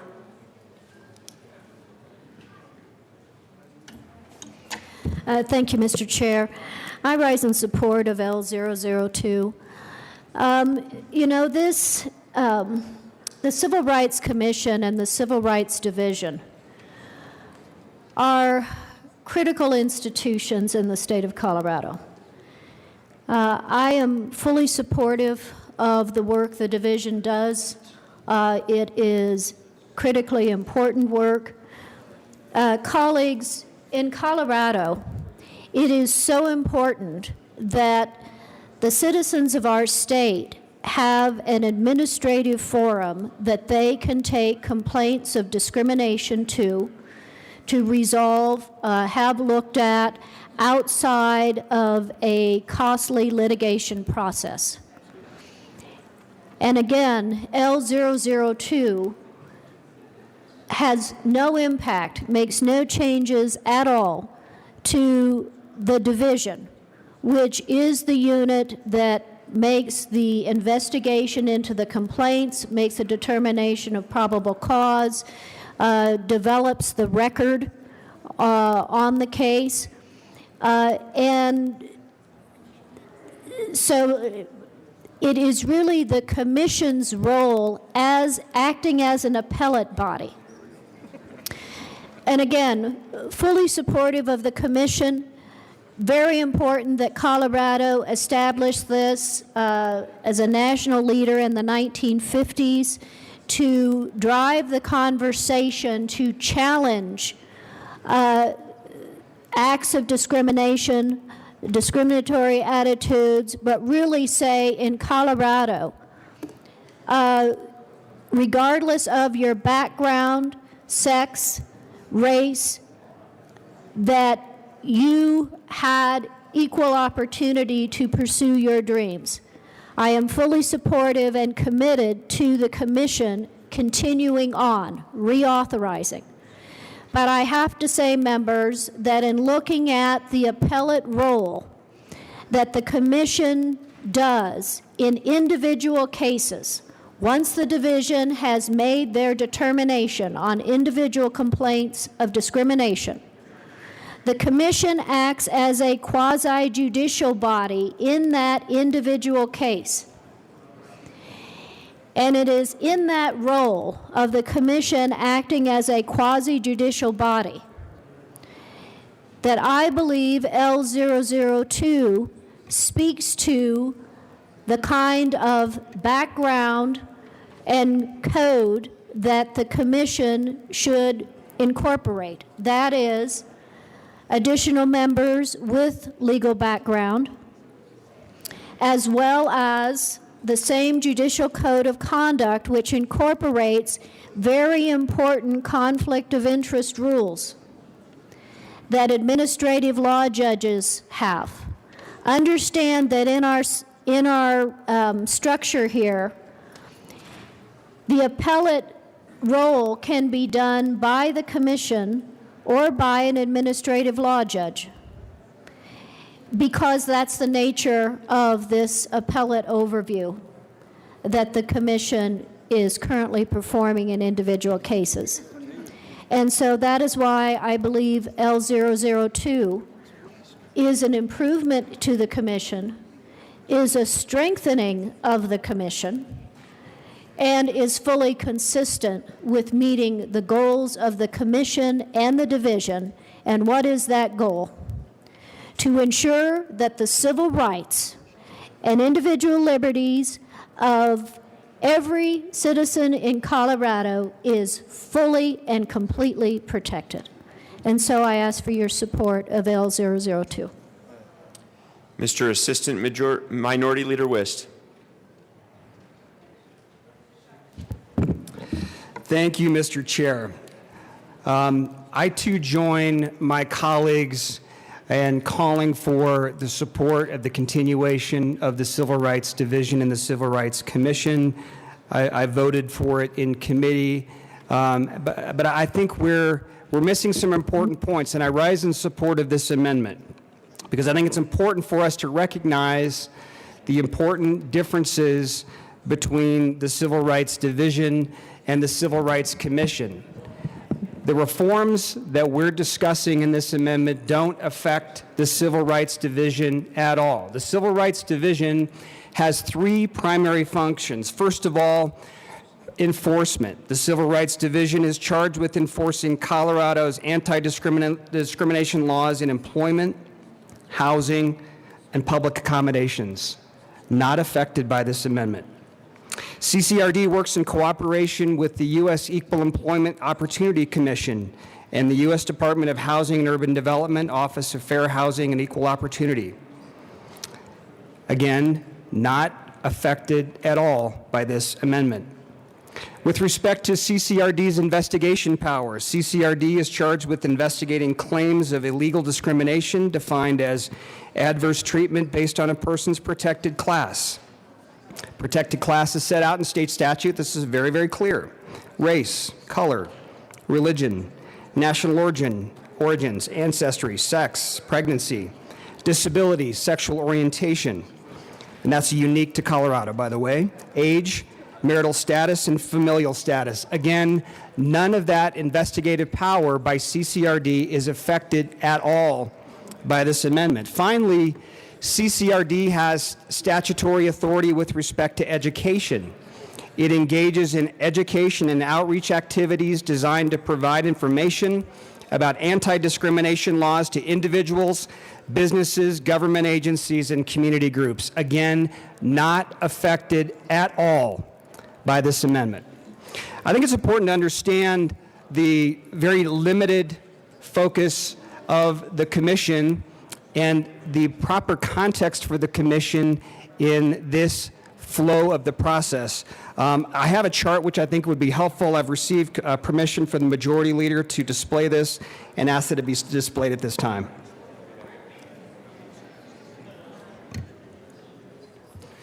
Members, this is probably hard to read from your seats, but I encourage you to take a look at it. This chart helps to walk through what happens in a Civil Rights Division complaint and investigation process. First of all, the Civil Rights Division starts when a charging party, it's called a complainant, submits an intake packet. The division, again, the division, not the Commission, reviews each intake packet, gathers information, verifies jurisdiction sufficient to draft a charge of discrimination. At that point, the parties may agree to mediate, or if a settlement's not reached, the case is assigned to an investigator, and again, that investigator is with the Civil Rights Division, not the Civil Rights Commission, so not affected at all by this amendment. At that point, the investigator analyzes all of the information relevant to the case, conducts interviews, and requests information as needed. The respondent then submits a response to the request for information. The charging party may submit a rebuttal if they choose. After that, the investigation is complete. The division director, again, the division or designee, issues a letter of determination that states the facts of the case and the analysis of the issues. It's at this point that you can have the Commission get involved in this process. You see that left box on the green box on the left-hand side of the sheet. If the director finds no probable cause, the case is dismissed, but it may be appealed in a legal matter to the Civil Rights Commission.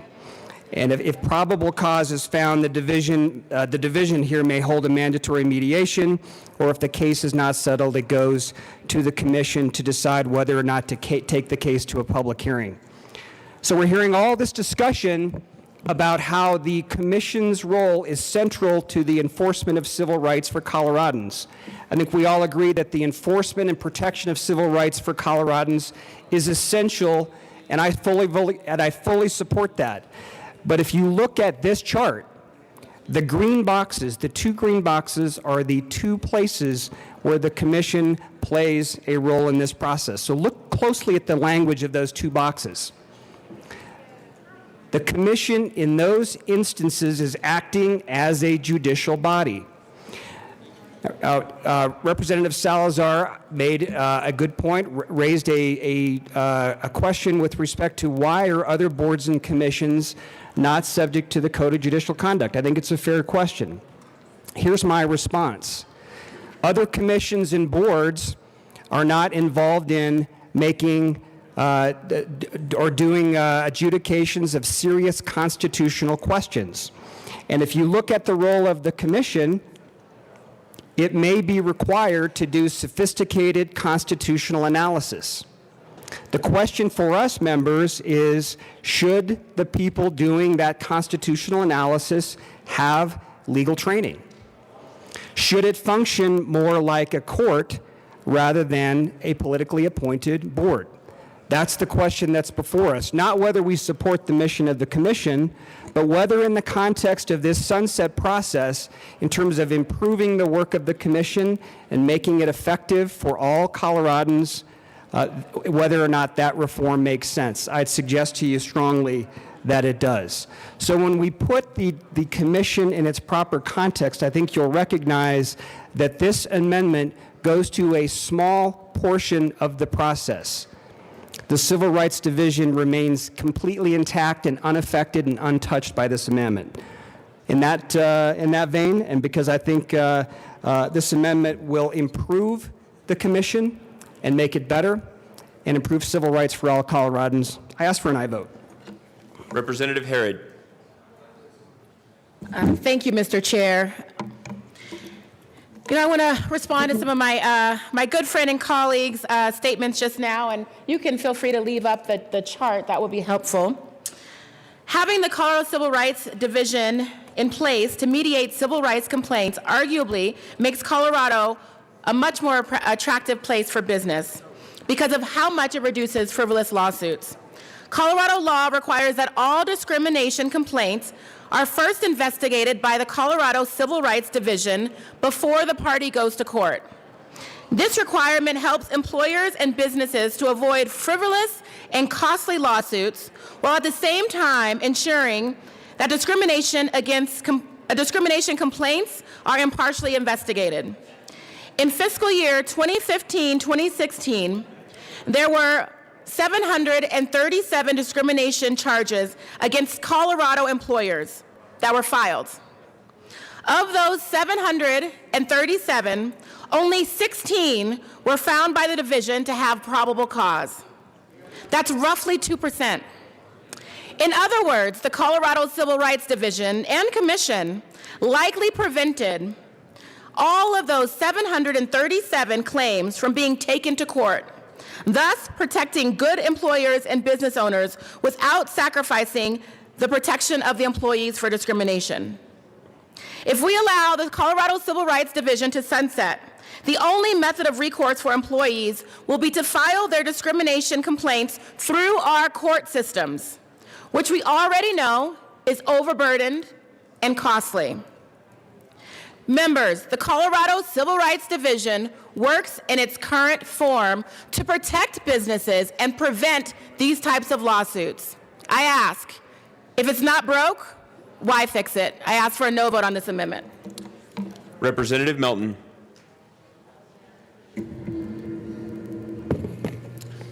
Thank you, Mr. Chair and members. I rise in strong opposition to L002 because, frankly, this is stacking the deck against people who are clawing their way to get to the table. This isn't what we passed the Civil Rights Commission for originally, to make sure that the commission is formed in a way that it doesn't actually represent the interests of those that need it the most.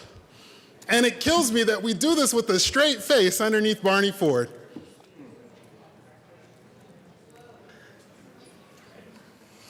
I tell you, and I've shared my family story many times, we trace my family back to 1861. My grandmother's great-grandfather was freed under the Emancipation Proclamation. And it has been a rough road even since that day.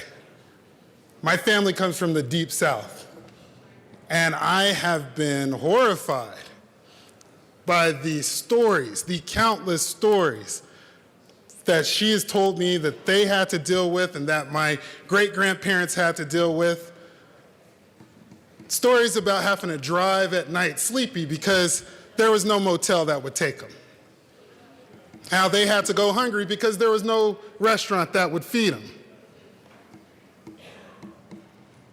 And even in the hearing we heard from a young lady who has a Polynesian name.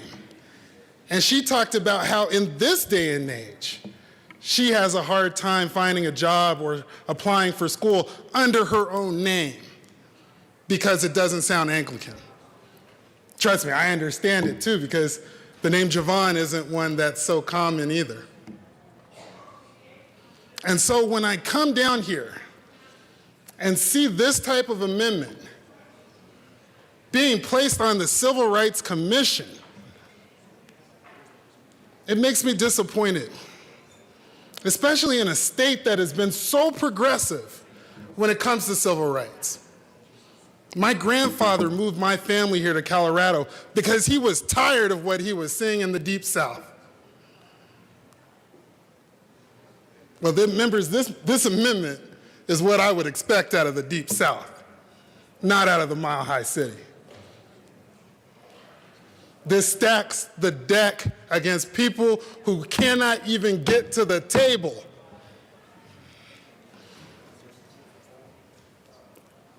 Let's kill this amendment and let's pass a clean Civil Rights Commission and continue to do things the Colorado way, the fair way, the balanced way, the equal way, the civil way. I ask for a no vote on this amendment. Representative Valdez. Thank you, Mr. Chair. Members, I'm honored to be a native born and raised in Colorado, and I am proud to stand here today as a state representative of House District 62 of Colorado. I am proud to serve all of the communities from Alamosa, Conejos, my home county. Hi, Mom and Dad. Costilla, where the first town establishment of Colorado, San Luis.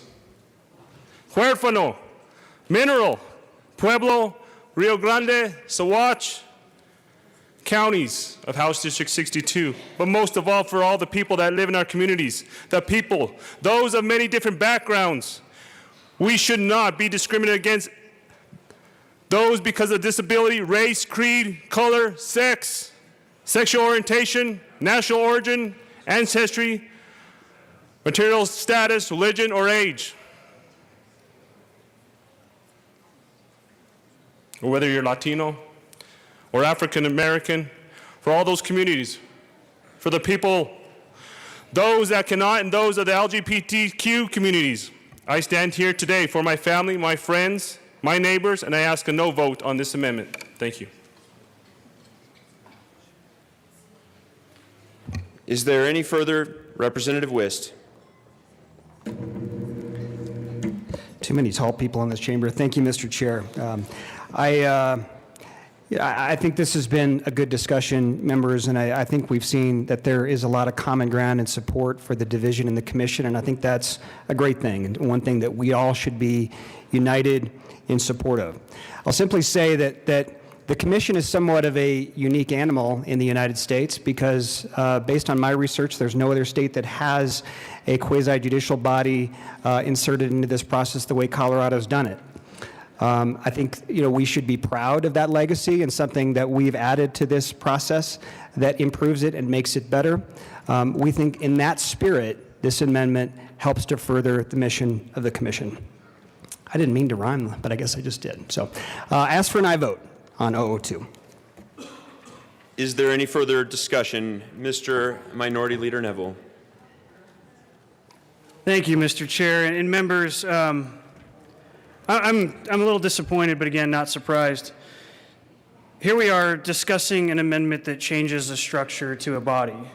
And it was called classist, incredulous, arrogant, untenable, stacking the deck, compared to going hungry, joblessness, called a Deep South Amendment. It was even compared to bank robbers. This discussion is really disappointing me in this chamber. Here we are discussing a commission and how we can modernize it, and that's an attempt at what this amendment does. We even heard that if we need to have guardrails amongst those on the commission, let's have that conversation. Yet that was immediately followed up by, let's pass this without change. Members, that's all we are doing here is trying to modernize this process with this amendment, and I encourage a yes vote. Is there any further discussion on Amendment L2? Seeing none, the question before us is the passage of Amendment L2 to House Bill 1256. All those in favor say aye. Aye. All those opposed, no? No! The amendment is lost. To the bill. Is there any further discussion on House Bill 1256? Representative Lundin. Thank you very much, Mr. Chair. So, in my opinion, the story of this bill will not be complete today. It is the job not of the House to enact the laws of Colorado, but it is the job of the General Assembly to enact the laws of Colorado with the concurrence of the governor.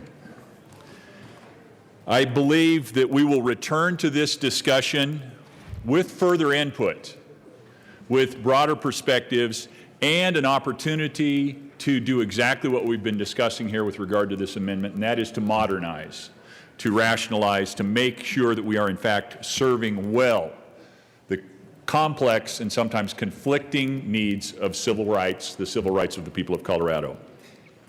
So in the great tradition of the party of Lincoln, I will support at the end of the day that effort. However, today, I will not be able to vote for this bill as it is not moving forward in a way that I believe we should be moving forward.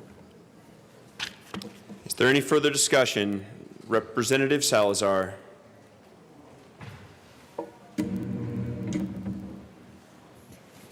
I agree with Representative Wiss that there are too many tall people in this chamber.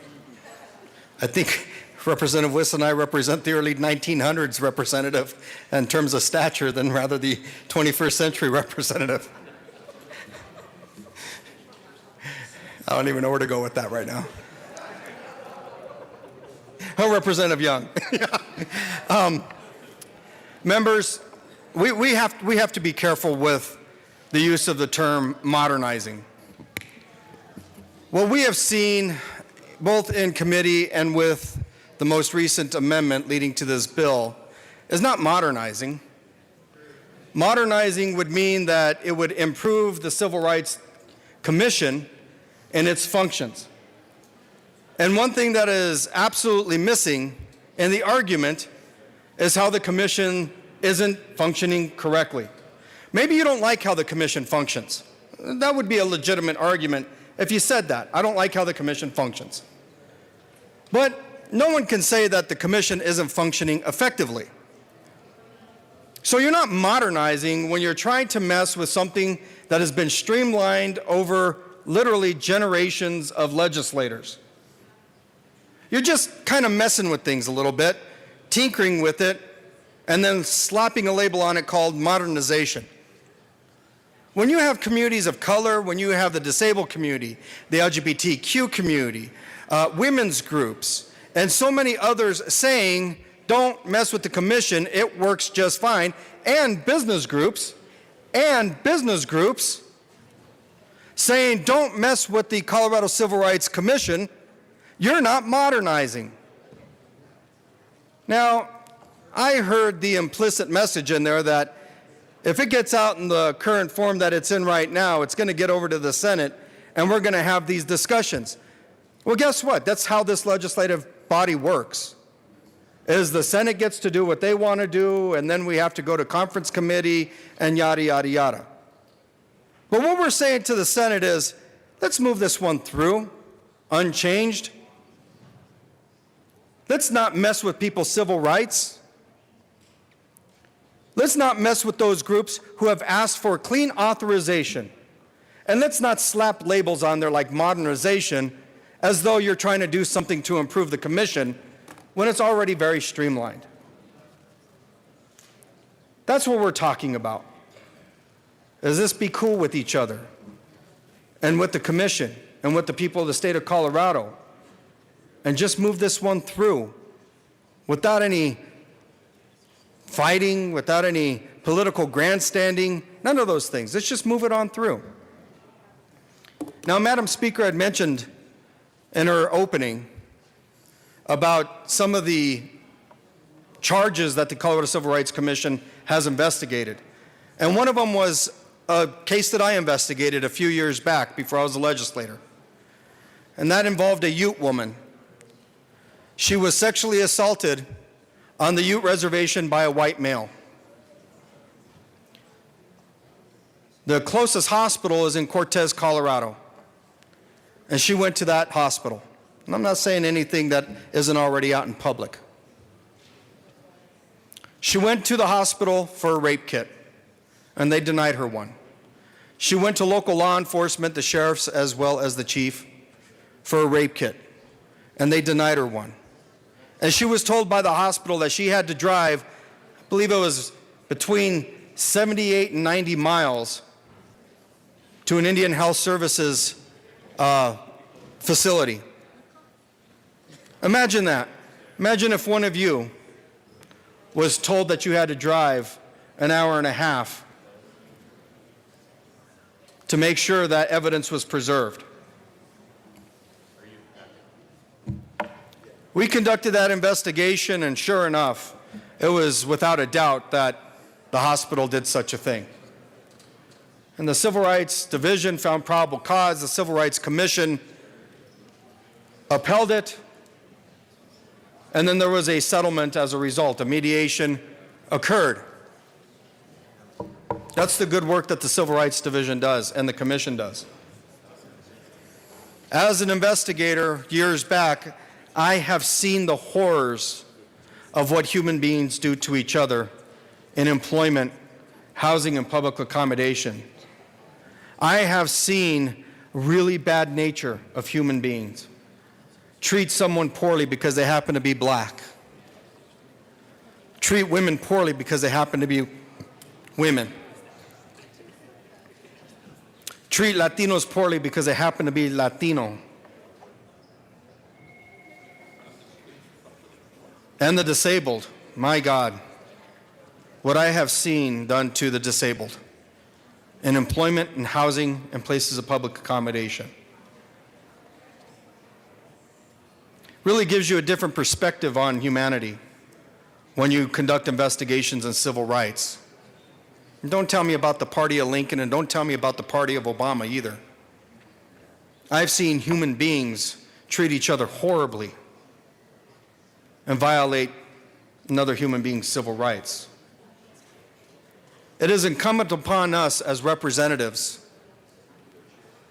to ensure that we fight for this division and this commission, not to mess with it. Unless you can point to a problem with this commission, do not mess with it. And I dare say that you cannot point to anything at all. It never came up in committee once. Do not mess with it. It would prove to be a disservice to the people of the state of Colorado and to civil rights, to people who have fought for civil rights, to our ancestors who shed blood, sweat, and tears for civil rights, for you to tinker with it. Did we have an opportunity to increase its powers? Did we have an opportunity to do other things that we would want to do as Democrats? Yes, we did, but we didn't, because we weren't going to use this as a political football. It was more important for us to serve the people of Colorado and let this commission and division be reauthorized in its current form than to try to do anything else for political purposes. As someone who has been a civil rights fighter for pretty much all his life, and I'm still a pretty young man, I rise in strong support of House Bill 1256. Representative Exum. Thank you, Mr. Chair. I rise in strong support of continuation of funding the Civil Rights Commission. I want to share just a quick story with you before I make a few other comments about discrimination and how it can have an impact on your life, on your career, on your family. In 1974, when I joined the Colorado Springs Fire Department, I was on the job probably less than 6 months. And in the department, many of you know we work 24-hour shifts, so we have A, B, and C shift. And we sleep there, so a different person on each shift will have to share the same bed as with somebody else. Well, in 1974, about a little bit more than 4 or 5 months on the job, one of the white males made it known that he didn't want to sleep in the same bed as a black firefighter because he thought all blacks were dirty. I was 6 months on the job. Now, I didn't have to go to the Civil Rights Division. The people in the other firefighters came forward and to my defense. And they kind of did something that was humorous. All of the beds had their names written on them. So A shifter, B shifter, and C shifter had their name on that bed. And so some of my friends, fellow firefighters, to combat this, what I had experienced, they went around to each bed and put my name on each bed, so the person wouldn't know which bed I was sleeping in. You know, civil rights is important. My story is just one of many. But what happens without the Civil Rights Division? Without the promises being kept for both sides, for employers, for employees, for landlords, for tenants. What can happen is that a family loses a breadwinner. Kids go hungry. I also had the opportunity to serve on the Civil Service Commission for Colorado Springs. And part of our duties, we were laypersons, some retired firefighters, some retired police officers, other businessmen, laypersons in the community. And part of our duties was legislative, you know, changing some of the rules and regulations. But other parts of our duties were judicial, where we had to hear cases on a firefighter or a police officer that was terminated. And we had to apply common sense thinking to maybe some very complex laws. But we also had the ability to go and get legal advice in making those determinations. So with that, members, I rise in strong support of continuing civil rights for Colorado Springs House Bill 1256 to make sure that common sense thinking will continue in the Civil Rights Division to protect those that need it. Thank you. Representative Lundin.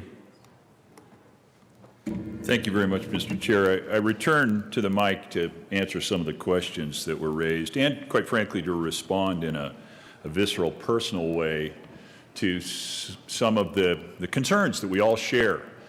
It is an article of my faith to treat every individual as precious, as my Creator would see every individual, whether they're of a different political stripe, different ancestry.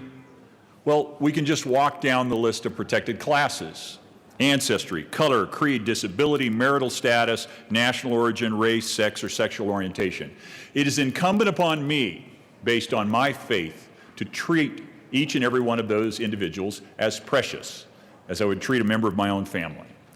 And so the comments of people who have been treated poorly resonate with me. That offends me deeply. And we need to fight against that. And that's part of what this broader conversation is about. But to the question of whether we're trying to forestall something or take something down or stop something today, That's already baked into the policy conversation. Now, we just defeated an amendment that would have said the next time we have this conversation, which is already written into the law, it's a sunset review that we are in fact conversing about right now. The amendment said, let's do it again in 5 years. For what purpose? For the purpose of optimizing, of achieving the policy objectives of the people of Colorado as their elected representatives. Now, let's be clear. The bill, as it is written now, unamended, and will advance to the Senate, is going to do the same thing in 9 years. So it's not a question of whether we're stopping this or not. It's a question of when we pause this very important effort to once again determine how can we do this better. And so I reject out of hand this idea that we are in fact somehow trying to stop that which I believe we are all in agreement of, and that is protecting the preciousness of every individual. So I wanted to pause simply to respond to that question, and I hope knock down that idea that in fact this is more than just an effort to do the job we all hold so dearly better. Representative Rosenthal.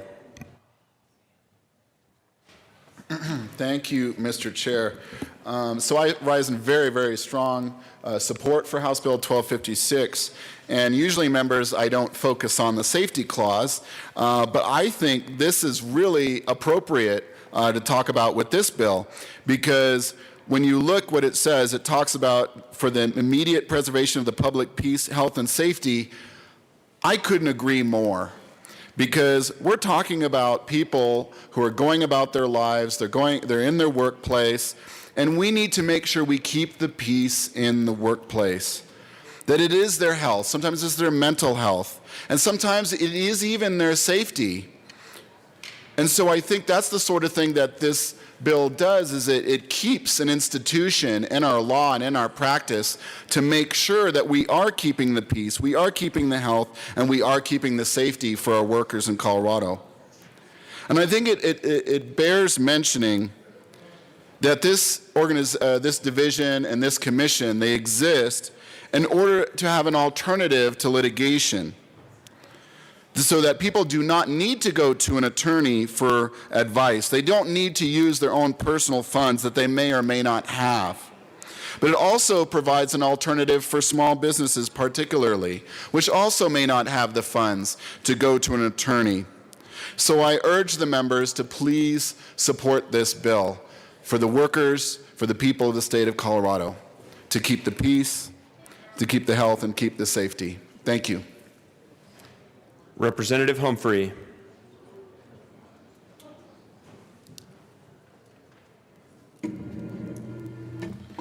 Thank you, Mr. Chair, and members, and Madam Speaker. This is an important discussion because we do have a diverse state and nation, and the hallmark of our diversity with unity has been tolerance and respect. Most major theistic religions, and certainly those within the Judeo-Christian tradition, strongly believe that God created all human life in His image and that every person has positive value and deserves respect. No true Christian would therefore ever discriminate, as that term is traditionally understood, against another human being. However, the addition of sexual orientation and gender identity language to state statute created a conflict within the law. Religion was already a protected class under the Civil Rights Law. More critically, First Amendment free exercise of religious conscience is a constitutional right. When the legislature added additional categories of sexual orientation and gender, a clear conflict came into being between two legal classes. This can lead to more divisiveness and litigation over which category prevails. And in Colorado, we do not condone discriminatory actions toward any person and hold no animus towards anyone. All points are entitled to respectful consideration. Honest disagreement, for example, with the Commission's handling of a baker's sincerely held religious belief regarding marriage was inevitable.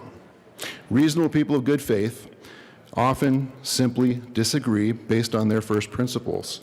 For that reason, I move L003 and ask that it be properly displayed.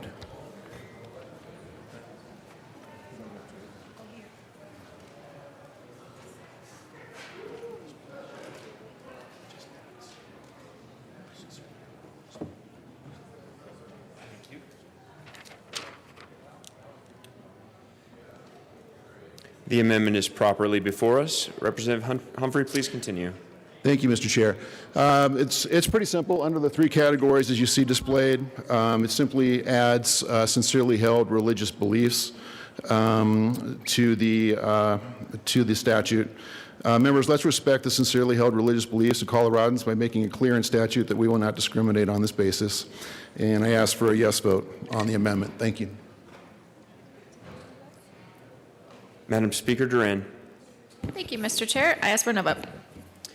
Is there any further discussion on Amendment L3? Seeing none, the question before us is the adoption of Amendment L3. All those in favor say aye. Aye. All those opposed say no. No. The noes have it. The amendment is lost. To the bill, Representative Michelson-Jeannet. Thank you, Mr. Chair, and thank you, Madam Speaker and members. This is, like many who have spoken throughout this room, this is very important to all of us. And we talked a little bit about faith, and there's this thing that I love, v'ahavta l'reacha kamocha, you should love your neighbor as yourself. And we talk about accepting and recognizing people and welcoming them into our lives and welcoming them into our place of everything, and yet we are not perfect beings, and many of us believe we were not created perfect beings. And when we create something like this, it is for the intention of our recognizing where we are not serving the greater good of human beings or our neighbors. I came up to speak about one group that we haven't really mentioned, and that's individuals with disabilities who are very well served by this commission and this group of advocates. When my son struggled in school and I couldn't get him the help that he needed, this was the group that helped me figure out how to get help, because guess what? When you deny access to an individual with a disability, you are violating their civil rights. And I would not have known how to argue for him, even though I am a civil rights fellow for the Anti-Defamation League. You know, civil rights is something that for my entire life I have argued for, being a religious minority growing up in Cincinnati, where we were even more of a religious minority than we are here in Colorado. Coming to camp every summer, finding swastikas painted on our camp signs, trying to get there before the students were there. Fighting for our rights to exist as a Jewish community was something that I learned to do very often. But until my child had a disability, I didn't understand that there was something else even that this commission does and serves. We have a large part of our community, children and adults alike, who need our advocacy, and they are individuals with disabilities, and they also have civil rights that are being ignored, and they don't know that they have rights to the services. And this group, this commission, the entire purpose is so that we can better serve our people. And when we fail, we have somebody to say, hey, wait, you didn't do that quite right. Let's do it better. And so I truly urge support for this as is, so that we can continue to serve and better serve all members of our community, because they are our neighbors. Is there any further discussion on House Bill 1256? Representative Willett.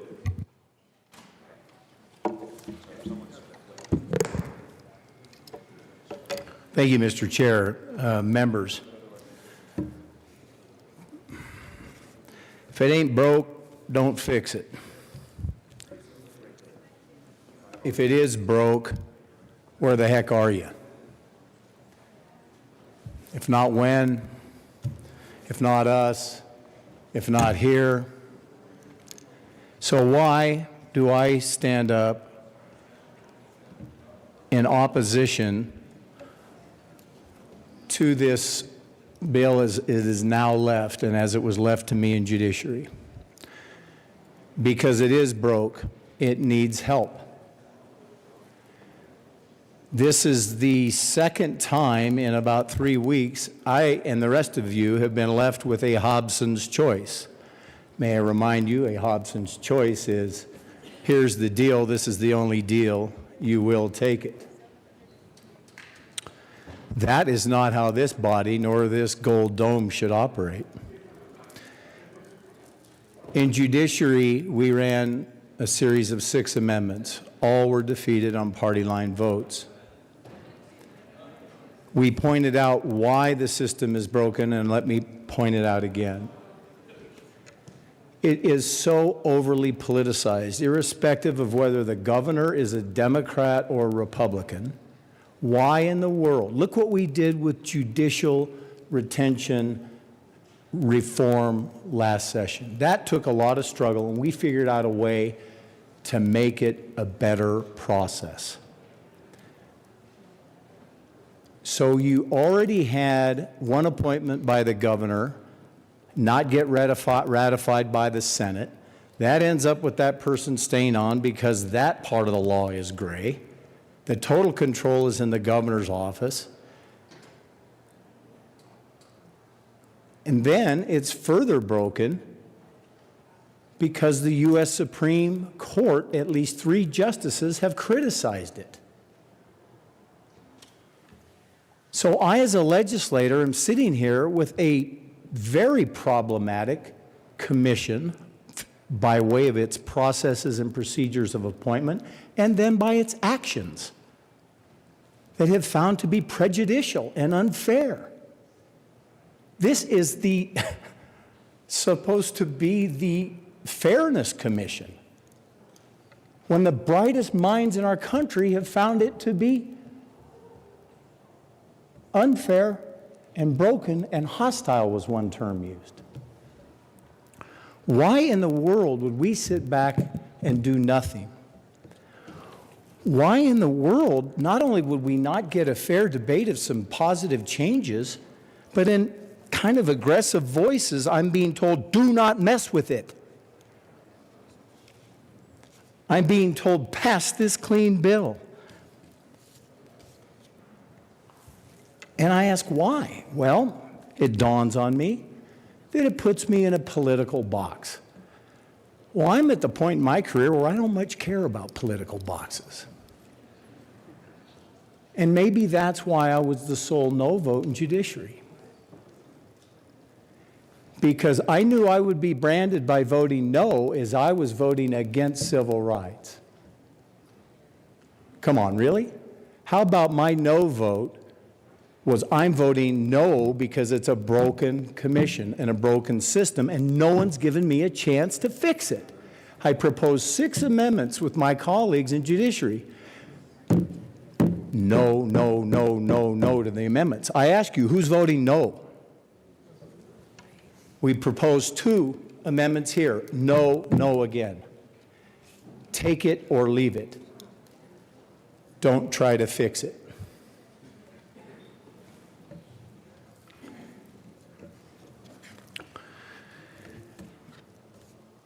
Members, I just can't say it loud enough that we should be about process. We should have been more about process in the expulsion of a member. We should be more about process now. Everyone likes to talk about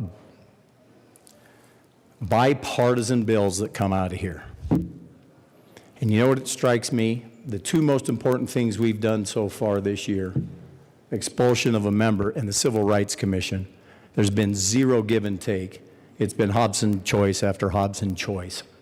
I tire of it. I vote no, and let's try to make things better, not worse. Is there any further discussion on House Bill 1256? Seeing none, the question before us is the passage of House Bill 1256. All those in favor say aye. Aye. All opposed say no. No. House Bill 1256 passes. Madam Majority Leader Becker.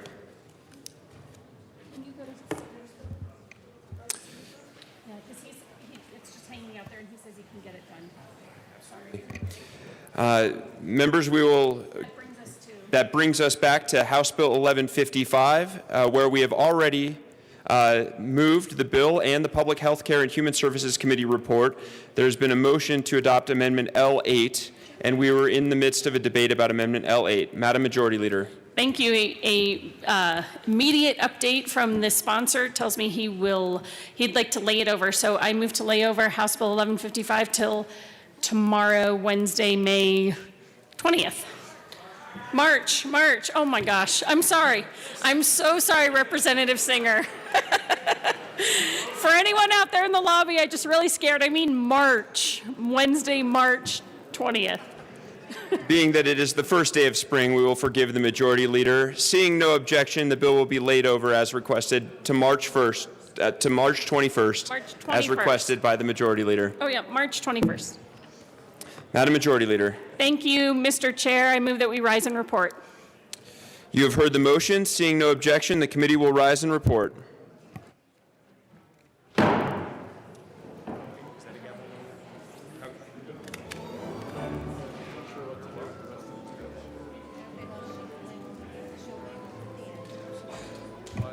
All right, the House will come to order. Ms. Randall, please read the report of the Committee of the Whole.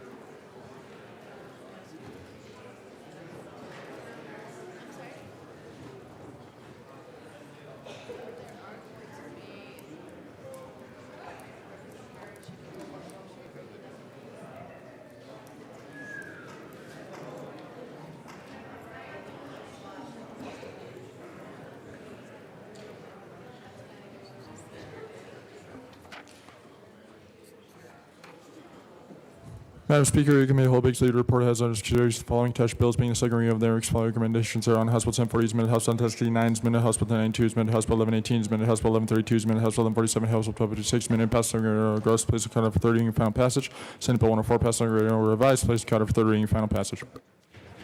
Representative Kennedy.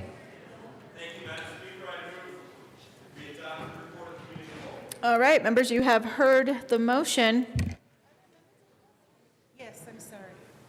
There are two amendments at the desk.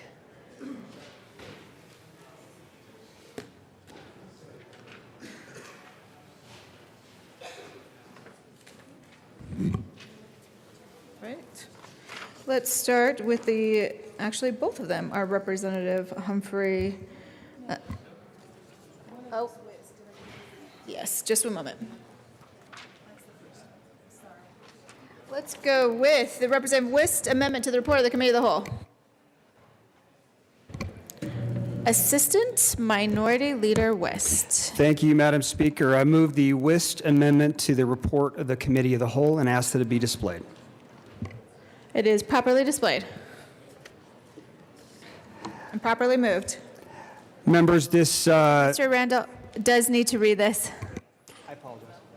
Representative Wist moved to amend the report of the Committee of the Whole to reverse the action taken by the committee and not adopting the following will it amendment L002 to House Bill 1256 to show that said amendment passed in House Bill 1256 as amended passed.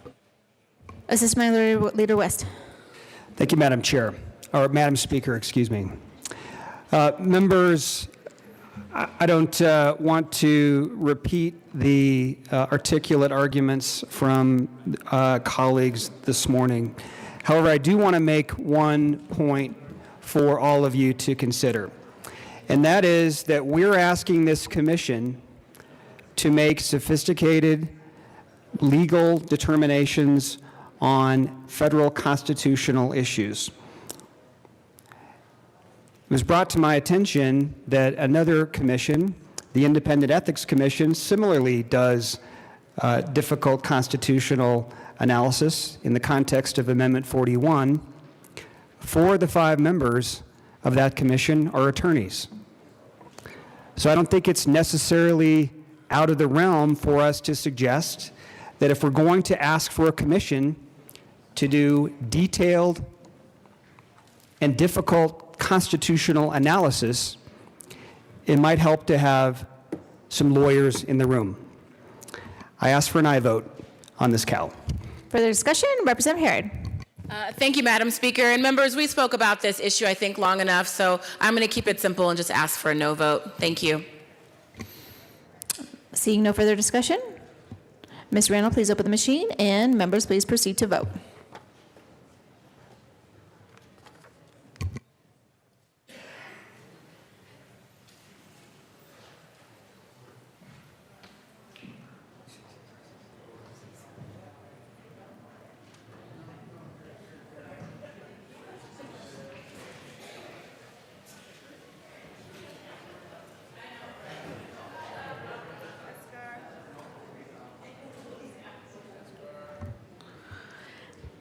Please close a machine.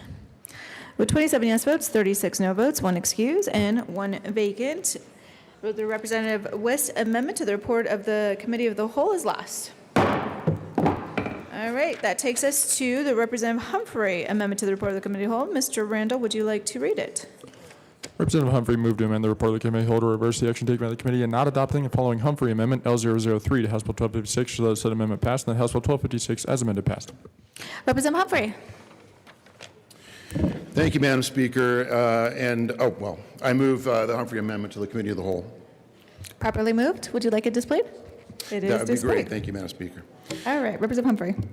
Thank you, members. This was just displayed not too long ago, and I just think it's important that we affirm sincerely held religious beliefs, and I ask for an aye vote. Further discussion on the Representative Humphrey amendment to the report of the Committee of the Whole. Representative Silver.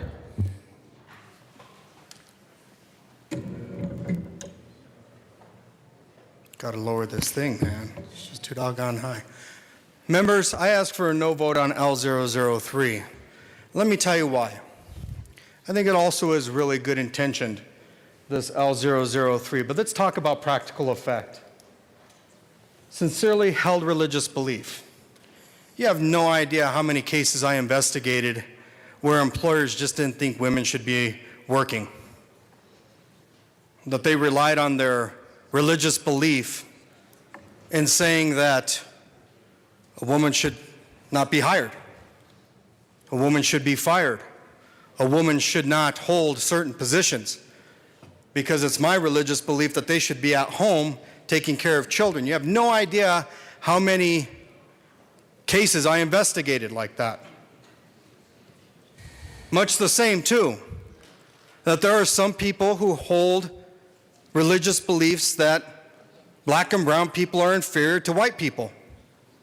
They'll even point to verse in Scripture in order to support their religious belief.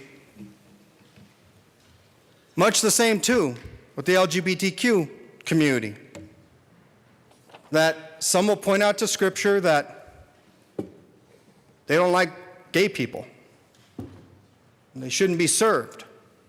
They shouldn't work. They shouldn't have housing. This amendment here opens up a Pandora's box that is so heinous and dangerous, nefarious, insidious. It is the worst part of what we would be as Americans. And I don't think that that's why it was offered. But what I am saying is that when you take a look at this amendment, imagine what a mighty weapon that would be against people just because you don't like who they are. I ask for a no vote on L003. Minority Leader Neville. Thank you, Madam Speaker. Again, members, disappointed but not surprised. The Supreme Court has defined a sincerely held religious belief, and I don't think sincerely held religious beliefs are heinous and insidious and all those other words we just heard, and I don't think they're going to be weaponized against our citizens. I urge an aye vote on the amendment. Representative Harrod. Thank you, Madam Speaker. And I, too, rise in opposition to this amendment. Members, we know the history of this country.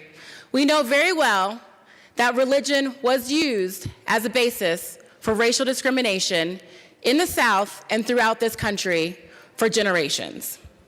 If we add an amendment like this to the Civil Rights Division, the reauthorization of the Civil Rights Division, we are hearkening back to a time that we have said that we have moved past. We cannot allow religion to be used as a basis for discrimination on the basis of race, gender, sexual orientation, age, and to discriminate against other religions in places of public accommodation, housing, and employment. It is not who we are as Coloradans, and it is not the American way. Members, I take concern and issue with some statements that were said earlier. As a Christian, as a Black woman, and as a member of the LGBT community, my identities are not in conflict. They are who I am. And to say that one of those issues, one of those things about me, my sexual orientation, allows someone to discriminate against me or anyone like me is not okay. To say that, no, we don't believe that we should discriminate against Leslie because she's Black, but on the same hand say, but we can discriminate against Representative Herod because she's gay, that is not okay. As a Christian woman, as a Black woman, and as a member of the LGBT community, that is not the Colorado way. That is not who we are. And members, I have not felt that in this body, and I don't think that is the intent, but we should not then allow this to happen in other places in Colorado. We have made decisions here in this body that the discrimination on the basis of sexual orientation, gender, race, religion, disability, and others is not acceptable in Colorado, and I do not want to see us set that back by allowing this amendment to move forward. So members, I ask for a no vote today. Further discussion. Representative Humphrey. Thank you, Madam Speaker. And I just wanted to say briefly that there are a number of states that have sincerely held religious beliefs protected by RFRA laws. This is not a state that does, or we wouldn't be debating this right now. And these problems aren't happening in those states. This is simply to make sure that there is a protections on both sides. So thank you for the debate. Representative Bridges.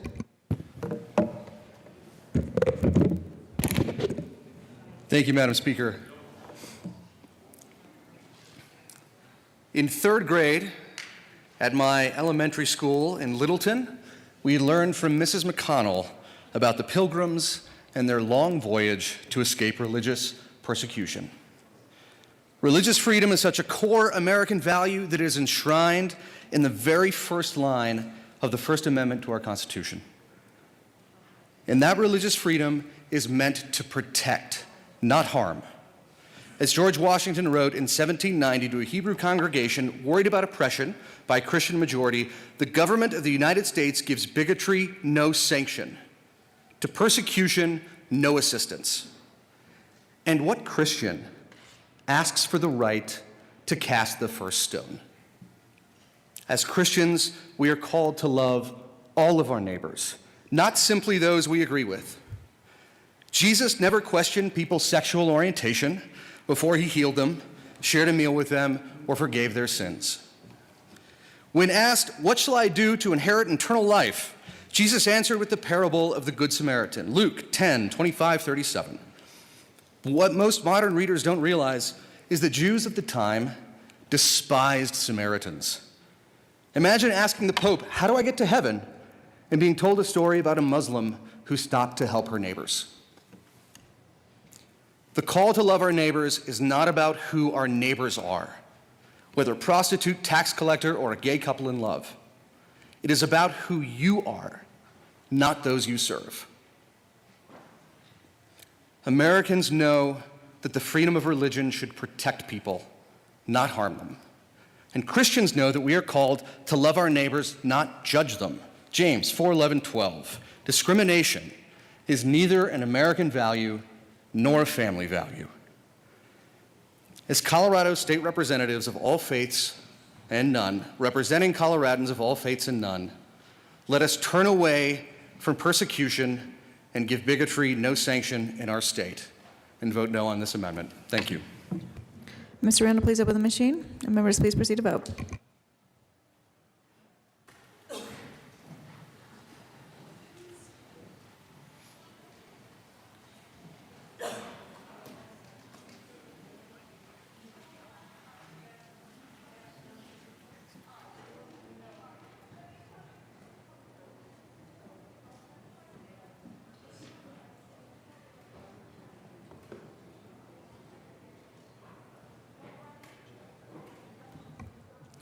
Please close the machine.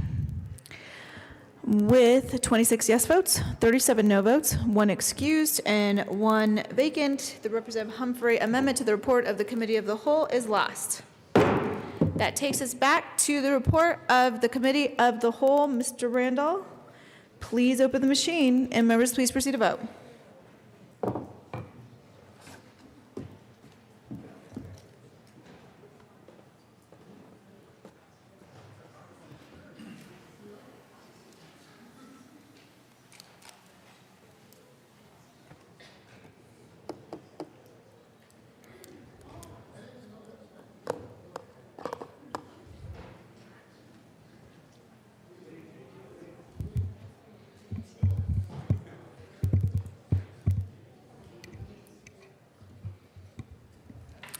Please close the machine. With 40 yes votes, 23 no votes, 1 excuse, and 1 vacant, the report of the Committee of the Whole is adopted. All right. Madam Majority Leader, our announcements, introductions. Madam Majority Leader Becker. Thank you, Madam Speaker. I move to lay over the balance of the calendar till Wednesday, March 21st. All right, seeing no objection, the balance of the calendar will be laid over. Announcements and introductions. Thank you, Madam Speaker. I need to call down the Capitol Choir, and it's really strategic that Representative Lewis is sitting up here in front. Yesterday was her birthday, but she wasn't here, so we weren't able to serenade her. Imagine that. And after all this hard work on the floor today, I think a little bit of music sounds like a good idea. Don't you think, Capitol Choir? Are we ready? Well, we'll let you know. Let us know if this helps soothe anybody here this morning. Happy birthday to you. Happy birthday to you. Happy birthday, Representative Lewis. Happy birthday to you. Woo! Happy birthday, Representative Lewis. Happy birthday. Representative Lewis. Thank you, Madam Speaker. I thought I got out of that by being gone yesterday. I think I tried that last year, too. It didn't work. Today, I would like to introduce, I'm always talking about fires, and I still have a huge fire going south of my house, like a 30,000-acre fire about 30 miles from my house on the Oklahoma border. But today, I'd like to introduce the fire chief from Elizabeth, Colorado, Mr. T.J. Steck, and he has brought a student with him by the name of Ashley Grzinski, and she's from the Elizabeth High School. She's a junior visiting all day. Let's welcome them.